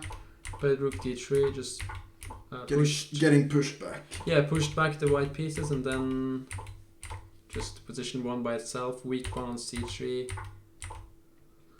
Just at some point the position collapsed, especially also when you're in time trouble with white. Yeah.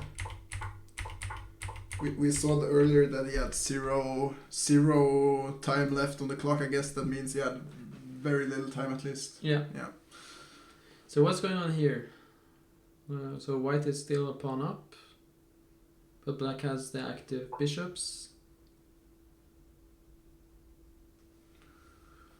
Yeah. King g2 played.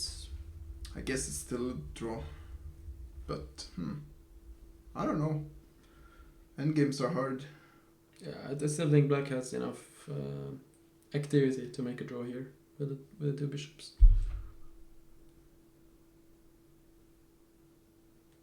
Yeah, fair. But still, he has to play precise and also low on time, so white is playing king f3. Maybe I move like this, bishop c4, maybe king d6. Yeah. And meet king f3 with this move. If you go here, I go here. Right. If you go here, I go back. Just try to hold white down. What about something like bishop g8? Bishop g8, I'll go h6. Where do I want the knight? If this knight would be on a better square, it would be... Let's put an f1 to start with and maybe go to e3. Bishop f1.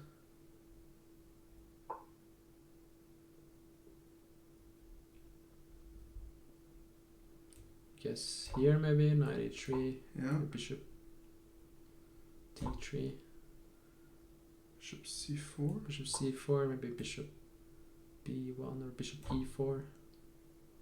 King e2. King e2.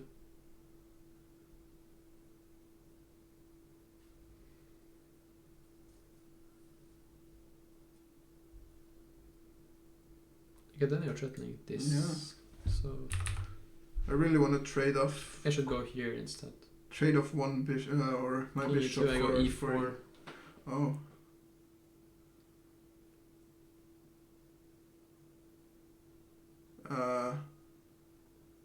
Bishop f7. Bishop f7, bishop d3. King f2. But then at least I can go here and suddenly This is in the air. Ooh, suddenly maybe I'm even losing now. Probably. Yeah, okay, so... I think you're suddenly lost. Bishop c4 apparently holds it, but yeah. Okay, so there comes a move, king d6, king f3.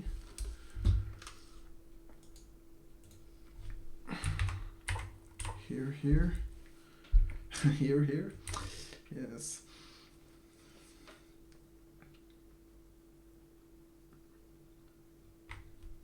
I don't know. King d5 maybe? King d5, bishop c4, King d4? king d4.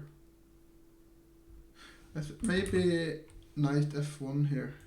And I have a check, at least. I don't know if it's good though. Yeah, white is. So what is the last move? Is the King f3. This is black the is going. Black is low on the clock, but I think black has enough activity to make a draw. It's gonna be interesting. But anyway, they're playing for 2 results. At this point. So yeah, Lars Oskar won, Frode won. Let's just see the ends. Was there any more brilliancy? Exactly what we talked about. Yeah, nice game. Very nice game. Very nice game. And here. Okay, so Queen b4 was the last move we saw. Rook c1. We looked at this. Bishop d7. Yeah. Threatening mate. Jinx. Is there really not a cleaner way? I don't know. Can you do like this, or something? Probably. But maybe it's still not the cleanest. Knight d6. Takes d7.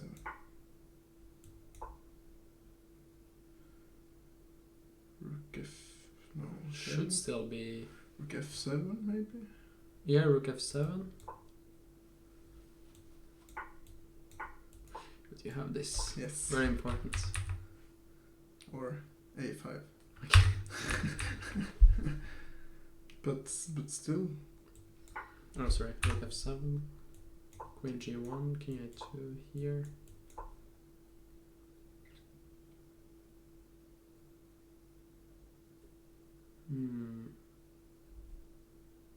Queen e7. Yeah, has to be winning. Bishop h6. Bishop h6, 98. Coming here. Has to be GG. Yeah, it's GG.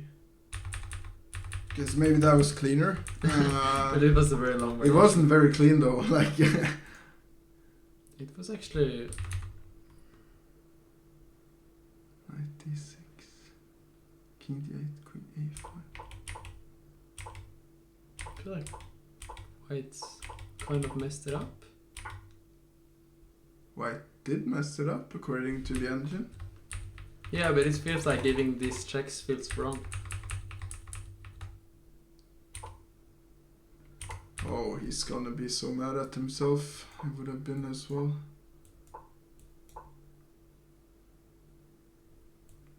Apparently this is the cleanest. Yeah, it looks clean. And then, okay, but it wasn't, maybe it was low on time, but either way he actually, where is the position? It's here, yeah? Where is the... No. Yeah, it's here. This is the game. Yeah. Played rook c7, but he allowed all these checks, and that feels kind of wrong. It does? So white was completely winning, so he doesn't want to draw. Goes king c2, ready to meet queen c4 with queen c3. Black takes. The point is that if you take here, that's a poisoned bishop, because then you suddenly Ooh, you're actually mate. get mated. So it takes there. King d3. No, sorry, queen g2 check here. King g8. But now this, I think anything can happen. And white might even lose now, because black has 2 pieces. His king is suddenly safe from being on d8, and also bishop f5 is a threat. Yeah, this is not clear at all. This is not clear at all. Yeah, that was incredible.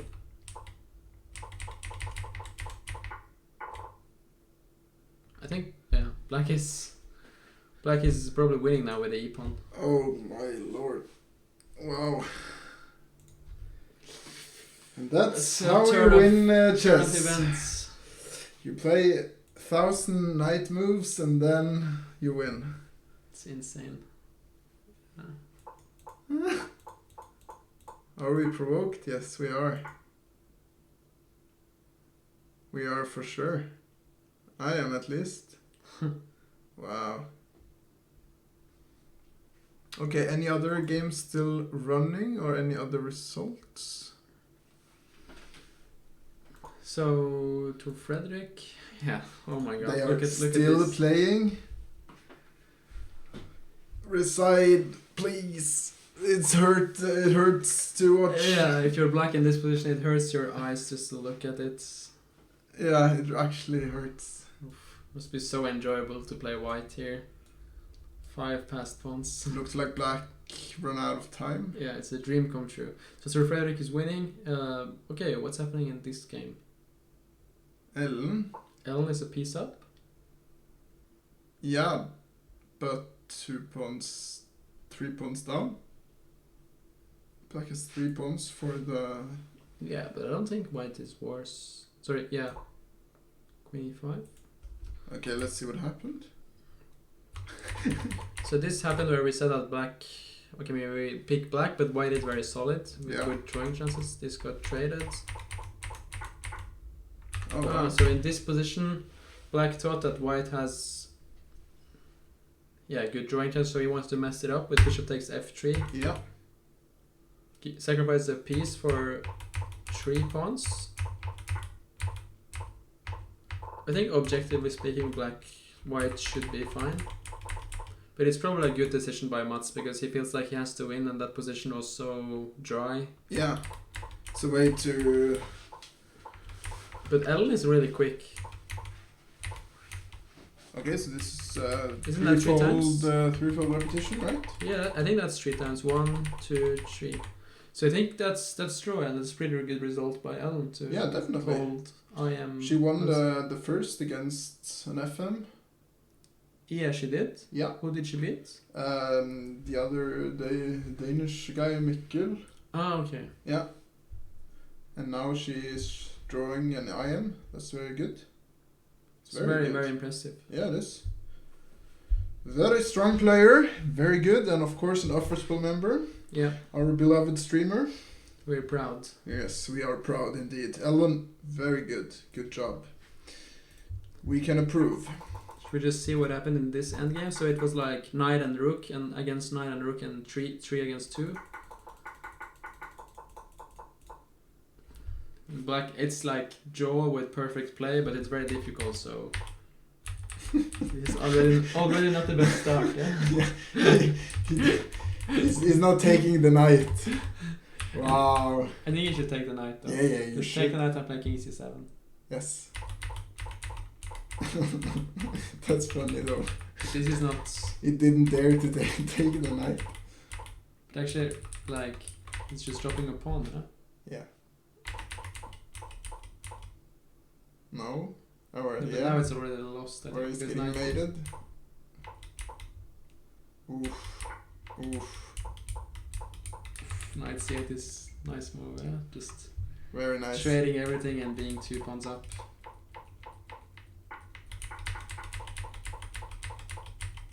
Yeah. Fair enough. Yeah, so Axel lost. We looked at this. Yeah. Lara won. That's very good. Yeah, we saw that white should not have allowed this structure. Yeah. That's too weak. Black is very Yeah, black got very safe and solid. active and just crushed What through. happened here? A lot of things happened actually, but suddenly white was mate. Yeah, look at this. So he gets his king to f4, which is a nice square, nice and very active square. But at the same time, Doesn't matter. Does it matter? Yeah, probably not. Just keep waiting with whites. Bishop d1, bishop Yeah. e2, and draw. What you gonna do? What you will? Yeah, I mean, black needs to keep his rook on d file or d7 and d8 to protect the pawn. Yeah. So either sides can make progress basically. Yeah, can't make progress, right? I'm stuck in the door. Please unlock the door. Yeah, I don't believe.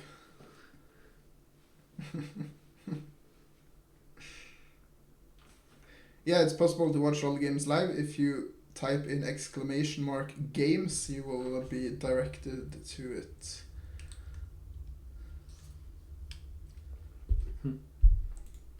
So Rune, this game is going very fast. Both players down to 1 minute. Suddenly Rune has a completely safe king on g8 from being like almost made it. Yeah, he was probably... It's like insane. Like here it looks so mate, but then suddenly he escaped. And of course white was not happy with the draw when he was so winning. It's very typical actually. Oh, so slippery. So slippery. Yeah, and also you get nervous when you're winning against the grandmaster. Oh, yes, you do. And here, yeah, I think... I mean, this game is still on, though. Isn't it? I don't think You don't think so? No. Ooh. Bishop h6. You won? Promotion? Yeah, but is this so clear? Okay, was this... Yeah, I don't think this was the best black hat. Is this so clear? No, now it's not so clear maybe. Now you have 3 pawns. Well, I guess it's still pretty clear. You're threatening to check here and take on d5, Yeah. so... Black is better, but I would not say black is winning. Well, like, maybe white can try queen d2 maybe, or just hope for some... Yeah, Let's say here that he can maybe try to run with his pawn. yeah.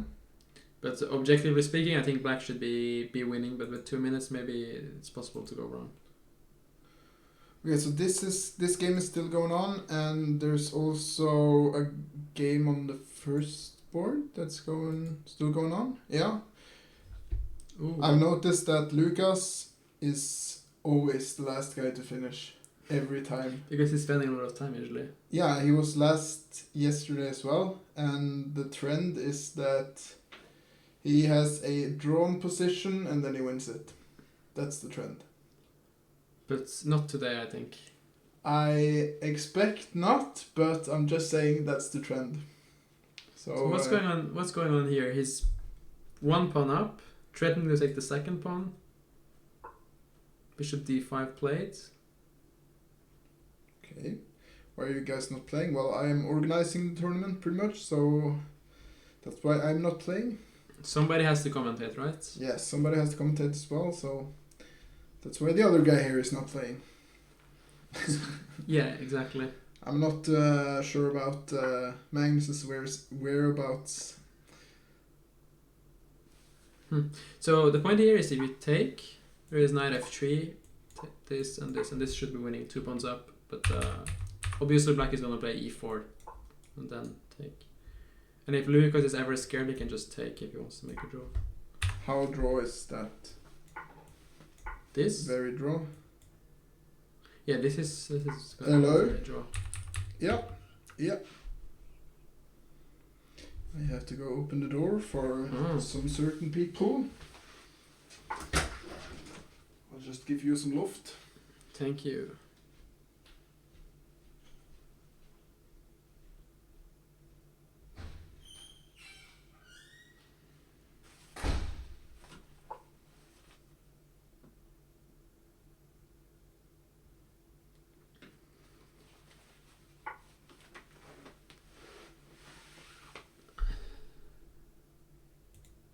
Ah, so this is the position now?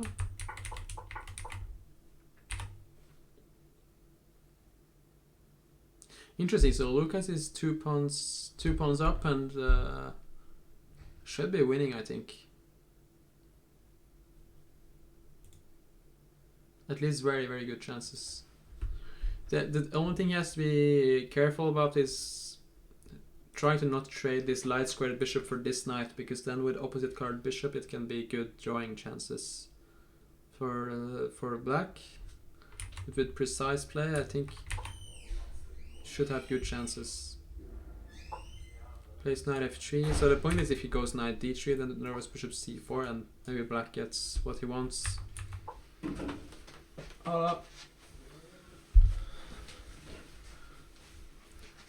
So this happened actually. Jonas took here. Oh.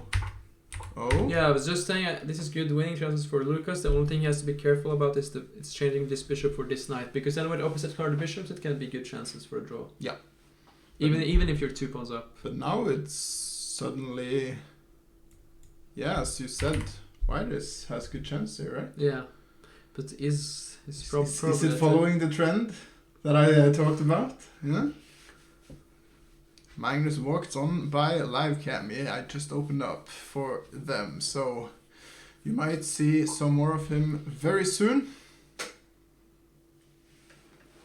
There's a certain tournament starting in T-7 minutes. All right. Then we have to finish by then, yeah? Yeah. I mean, okay, if we have to finish a little earlier. It's not the end of the world. It's not the end of the world. You get to see the world champion playing. Yeah, and I get to go to the good night a bit earlier.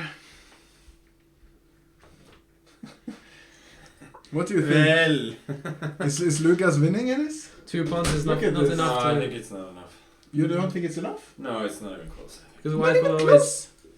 always... Yeah. King f6, completely safe. King goes to g5. And then you will play bishop c4, you always have to look up for it. Yeah, Take- right. Take the knight and just fortress. Yeah, you could even go knight, bishop c4 immediately, I would say. Take the chair. Take the chair. So there's like 2 games left. Did you see how Rune swindled? It was crazy. No. And so we had like this position, he was like dead lost. Okay, yeah, of course. Dead lost. And somehow white got nervous and started allowing these checks. We. Take on d7, queen d3, bishop h6. Yeah, that's nasty. Suddenly black king is safe and yeah, it's crazy. That's why he's a grandmaster. Yeah, so I I think mean, it's not so Rune- clear still. Both players down to 1 minute, but the a pawn can be slightly dangerous, but I still think Rune should win. Yeah.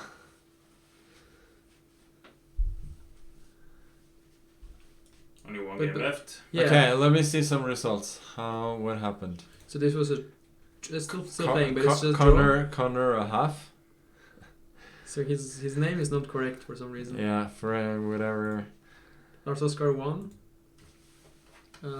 Frode, did you see? This was brilliant by Frode. We thought that this was okay-ish for black, but then Oh, is very e4. clever. You take rook d1, and That's brilliant. then it's just crushed. He just crushed through. Oh, wait a sec. Go back. Why was the computer saying king d3 and not such a big deal? Oh, wow. g5? That's a great move. Stopping f4. Yeah, and if you get king to e6, you're fine. What? That's cool. So white should start with f4 then. Yeah. Skal vi bare ta det på denne kontoen istedenfor maskenessen? Start om 5 minutter. Ok. Nei, det er bare sånn Okay. jeg er klar. Yeah. Now it's obviously over. Okay, so there's just like this is probably gonna be a draw, and then there's this. This This is the game- most interesting game for sure. Yeah. B3 No, this is not clear. might end up in a perpetual.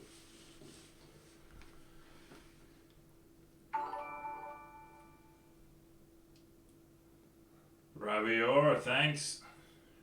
Ravior. Ravior. Rune down to 30 seconds.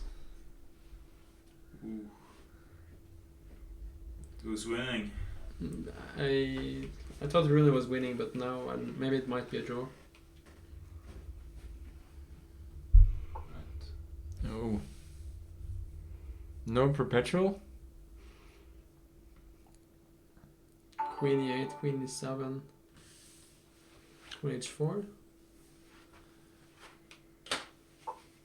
Yeah, there is a perpetual. Yeah, it's gonna be a draw probably. Or you can go queen f7, but then you take, you push. Take a knight e5. Not so clear. Oh yeah. It's actually quite clear. White is winning in that line. Logical draw. Very logical. What about Nilsen Ellingsen? Did he manage to win? He tried here. It looked very dry in this position, but then he took on f3, which is I think is a good try. Yeah, I He got 3 saw points, that. but Ellen played pretty well. Yeah, she was very clever not to go king e1 to give up both pawns. Oh. Yeah, now it's probably a draw.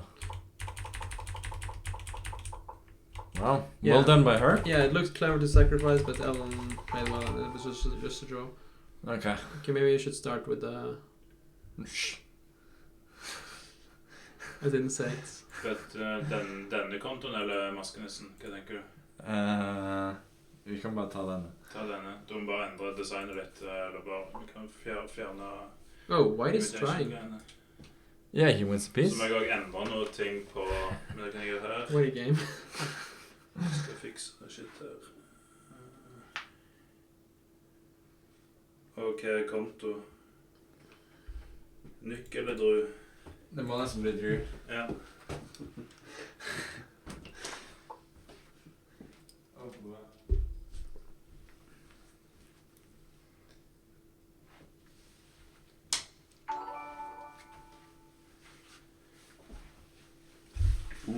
Subs. Claimer Olga, 97, thanks. A lot of subs today. Yeah. Claimer Olga is always gifting a lot of subs, also on the Chess24 Norwegian account. Yeah. Nice guy to have to watch Yeah. to your streams. Hi Magnus, yeah, he's gone now, so that's Yeah, he just went to the toilet. yeah. This was a crazy game. Now I think White is only winning. Yeah. Ooh, what? I'm just gonna check out if we can change the sources for the next thing we're doing.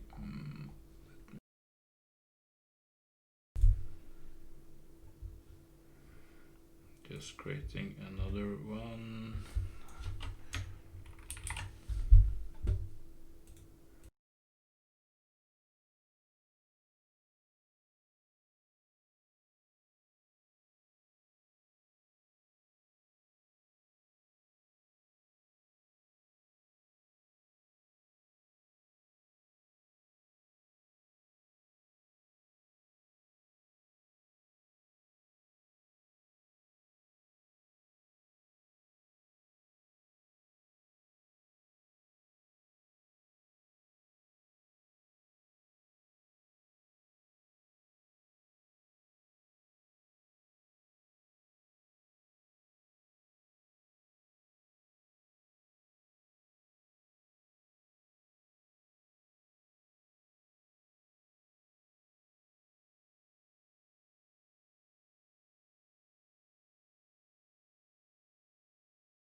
Oh, it's the Logitech webcam. Let's just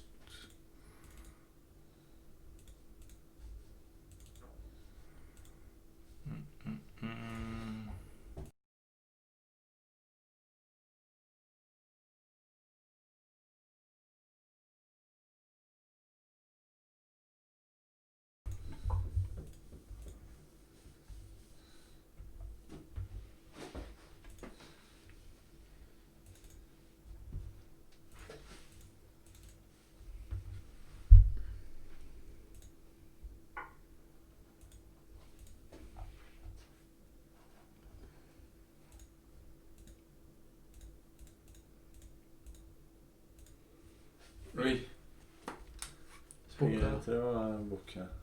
Herregud, for et parti. Kanskje spille konge C2 nå. Ja, vi får se. Eller konge C4. Rune prøvde med damers A5, men han tok ikke på D3 og A5.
Can you hear us now? Yo. Yep, Sound? yep. Hep, sound. Yeah, cool. Jadda. Ja, vi får ta en såkalt Wow, Benefactor. Er det Morosevich, eller? Benefactor? Jeg tror det er et annet navn på leeches. Okay. Vi får spille We're gonna play like the hammer. Yeah. If you can just switch the webcam to the left after this game. Hammer plays E3. He always plays like this, don't you know? Infinity Stone. Ok, det går alt for sakte. Jeg må fikse et eller annet. Fix musa. I have to fix. We can fix the mouse after this game. So who is the Infinity Stone? I don't know, woman I am. Dangerous. Very dangerous. We can fix the sensitivity after this one. I'm gonna try to fix the streamer thing.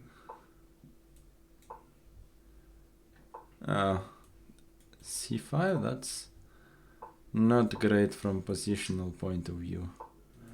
I take the knight, and then I play g4. Materialistic. Very materialistic. Oh, it's not so clear. If she had played like a6, A6. yeah, would have been unclear. Okay, whatever. Okay, pause. Have to fix Fix the mouse. the mouse. Sensitivity. Let's just go to where mouse.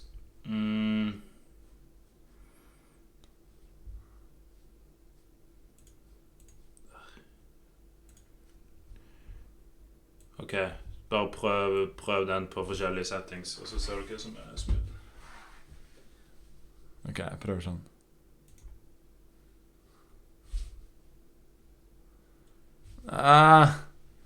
Det kjennes ikke helt kjennes ikke helt riktig. Venner deg til det, bare prøv. Matlagov. Ja, det er ofte en vanesak uansett, men hvorfor det akkurat? Matlav kan vel ikke være så god piloט. Nei, jeg kan ikke tenke meg det. He's much too big of a tryhard to be a good bullet player, I think. Looks like that at least. Oh, we have to change the title. We can do that after. The title... The title is Offerspill Nordic Invitational, and this is not the same tournament. Not anymore. Not anymore. Oh, he played Rook B8. What a shame. What should I do now? I'm worse. Okay. I win a pawn. Clock is Maybe hidden behind the cam. Yeah. Yeah, who cares? Stop It's, complaining. Mysterium. Stop complaining. You're getting a great show for free. Yeah. You can just count the seconds yourself. That is also true. Okay, this works. No, it actually doesn't. Queen d4. You probably wouldn't see it, but... You will not take the chance. No. Oh, b4 is a little bit risky. Yeah, whatever. I should go h3 For now. free, I'm a sub, yeah. You're paying screws. Oh, you can actually play... You can actually... People are actually paying for this, so... That's a shame.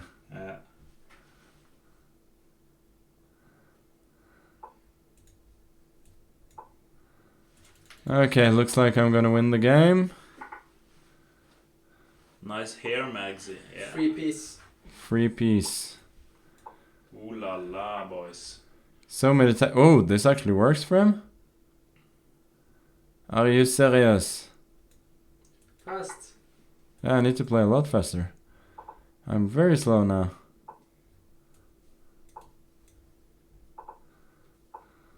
Okay, he's way too slow.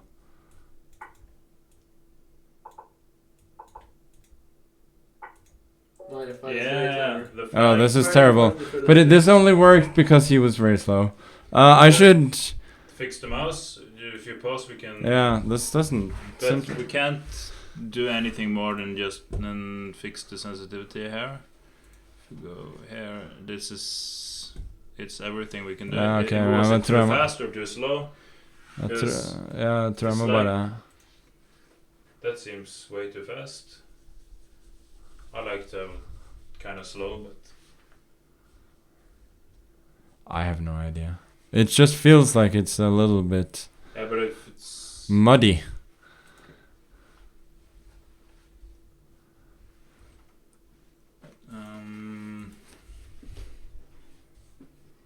Oh, the clock is hidden. How can we fix that? Yeah, you can just drag it to the left. Like this? Yeah, just over the chat. We don't need to see the chat. We don't need to see the chat. Here we go. Yeah. Check Whisper ASAP. I'm not even logged on to Twitch. Okay, now we're gonna try it with the really fast. I think you're getting used to just 5 games and you're as fast as ever. Nah. Queen d2? That must be a mouse slip. Take it. Exchange the queens. You're gonna give an endgame lesson. Oh, there we go. He's lost already. F5. So careless. Shh. No F5. Don't give tips. Yeah, no bad. Okay. Okay. There we go. And now G5. Ooh. So much class. Oh, he's got F4. Showing too much class. Too much class. I take the pawn. F4. Nah. King Dre, you should resign. King Dre? Do you think it's related to... I think he's forgotten about Dre. The doctor? Unfortunately, I think he's forgotten about. Almost Dr. Dre. Yeah.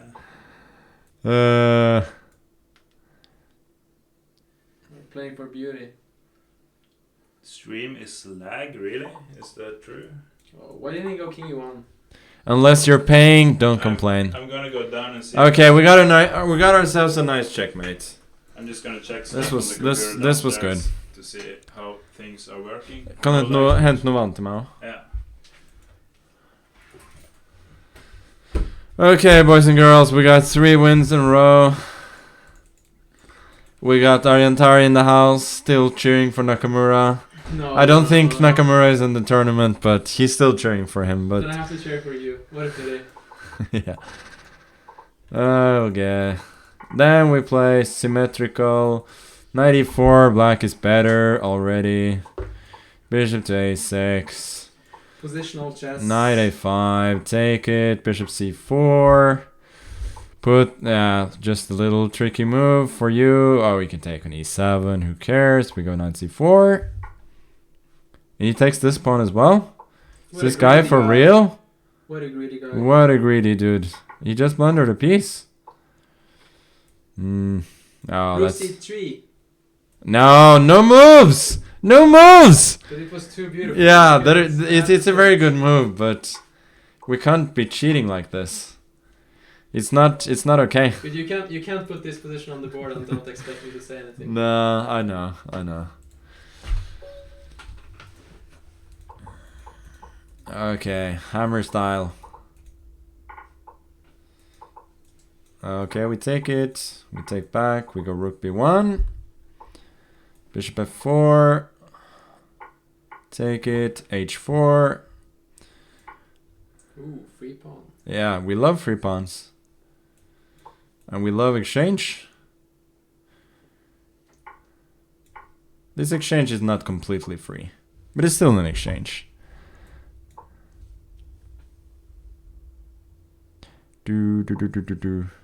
Oh. I have to be a little bit careful. Queen d... Sorry, queen... okay, let's go for some tricks. Free exchange. This doesn't work. Rook b8. Okay, let's stall for one move. Okay, now this has to work, right? Check, takes... No, I thought I was getting bishop f8. Oh, damn it. You're still gonna win, don't think about it. Damn it. How am I gonna win though? f8, rook c1. Oh, there's queen d2. Yeah, this was really bad news. Oh, damn it. This doesn't work at all. Mate. No, he didn't see it. Doesn't matter. Oh, that is painful. That is really painful. Have to lose one game. First loss of the day. It is okay. We have like a million games left. Million games left, yeah. This one. Okay, we take it. Bishop b7. We have a nice space advantage. Knight d4. Nice move. Oh, this cannot work. Also knight f3. No, we just take. Queen c6. He blocks. GG. GG. Knight f3. Rook f7.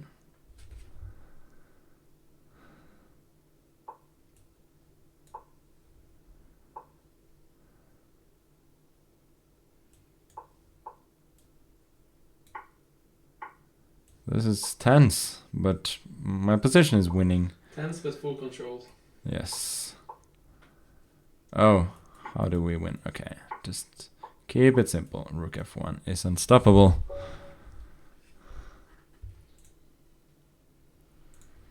Okie dokie. I'm in 58th. It's not bad. Going fast. This is Haik Martiroy's son, right? Or he's a very good bullet player. Yeah, I think so. He's playing very fast. Take it, take it. Oh, this one. We just push. All the way, baby. Take it, rook a2. Got a great position. Bishop f5. Take it. Rook d8. Simple logical chess. Yes, that is what we're here for. Oh, this was not so great, actually. Can take back. I don't know why I wanted to exchange queens, though. But this endgame is still great. Knight c6, knight a5. And that's gonna be GG's.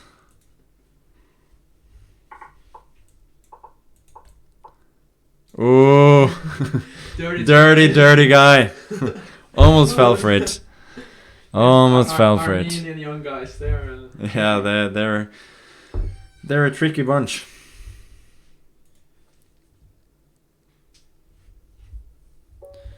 Okay, no more hammer. We got normal openings this time. Oh, that was a bit too much. Doesn't matter. Doesn't matter. We have great compensation here. Open file. We got an attack. Very dangerous attack. Very dangerous attack indeed. We got some weak squares. We got an ending. Yes, knight b6. That's a little bit... Should maybe have played c5 there. Okay, we're gonna win this. Better than before. For sure. Position is slightly improving. What are you doing, dude? You're not threatening anything. Oh, damn it, he was threatening something. How can he be so lucky? Yeah, I was just gonna say that King G2 Rook D1 loses the piece is insane. How can he be so lucky? Oh. Okay, I got one, but it took me too long to... Clever finds. Took me too long to find it. Let's not hope he doesn't take on F1. Yeah. Running out of moves. This is pretty sad. Pretty sad. Okay, we fight. I can't even take. Damn it. Damn it. You also want some Corona free water? Oh, Yeah. thanks. Damn it. That was a stupid pre-move. Just getting warmed up. Yeah. Yes, No we problem. are. This is no problem. And we're just playing to have fun. We're not playing to win. Who is Fighter Mar? Fighter Man? Oh, that's Purya Darini. I know. Really? Yeah. What? He looks like Purya just gave up his bishop pair. Darini. This is his new Remember I nickname. was playing him on ICC like 6 years ago. He was Fighter Man there also.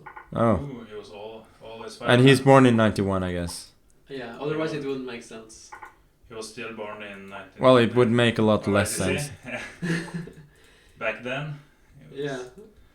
He's like, playing, he's His not... year of birth didn't change since then. Where is Didn't? Yeah. That's weird. It's very strange. I got a terrible position.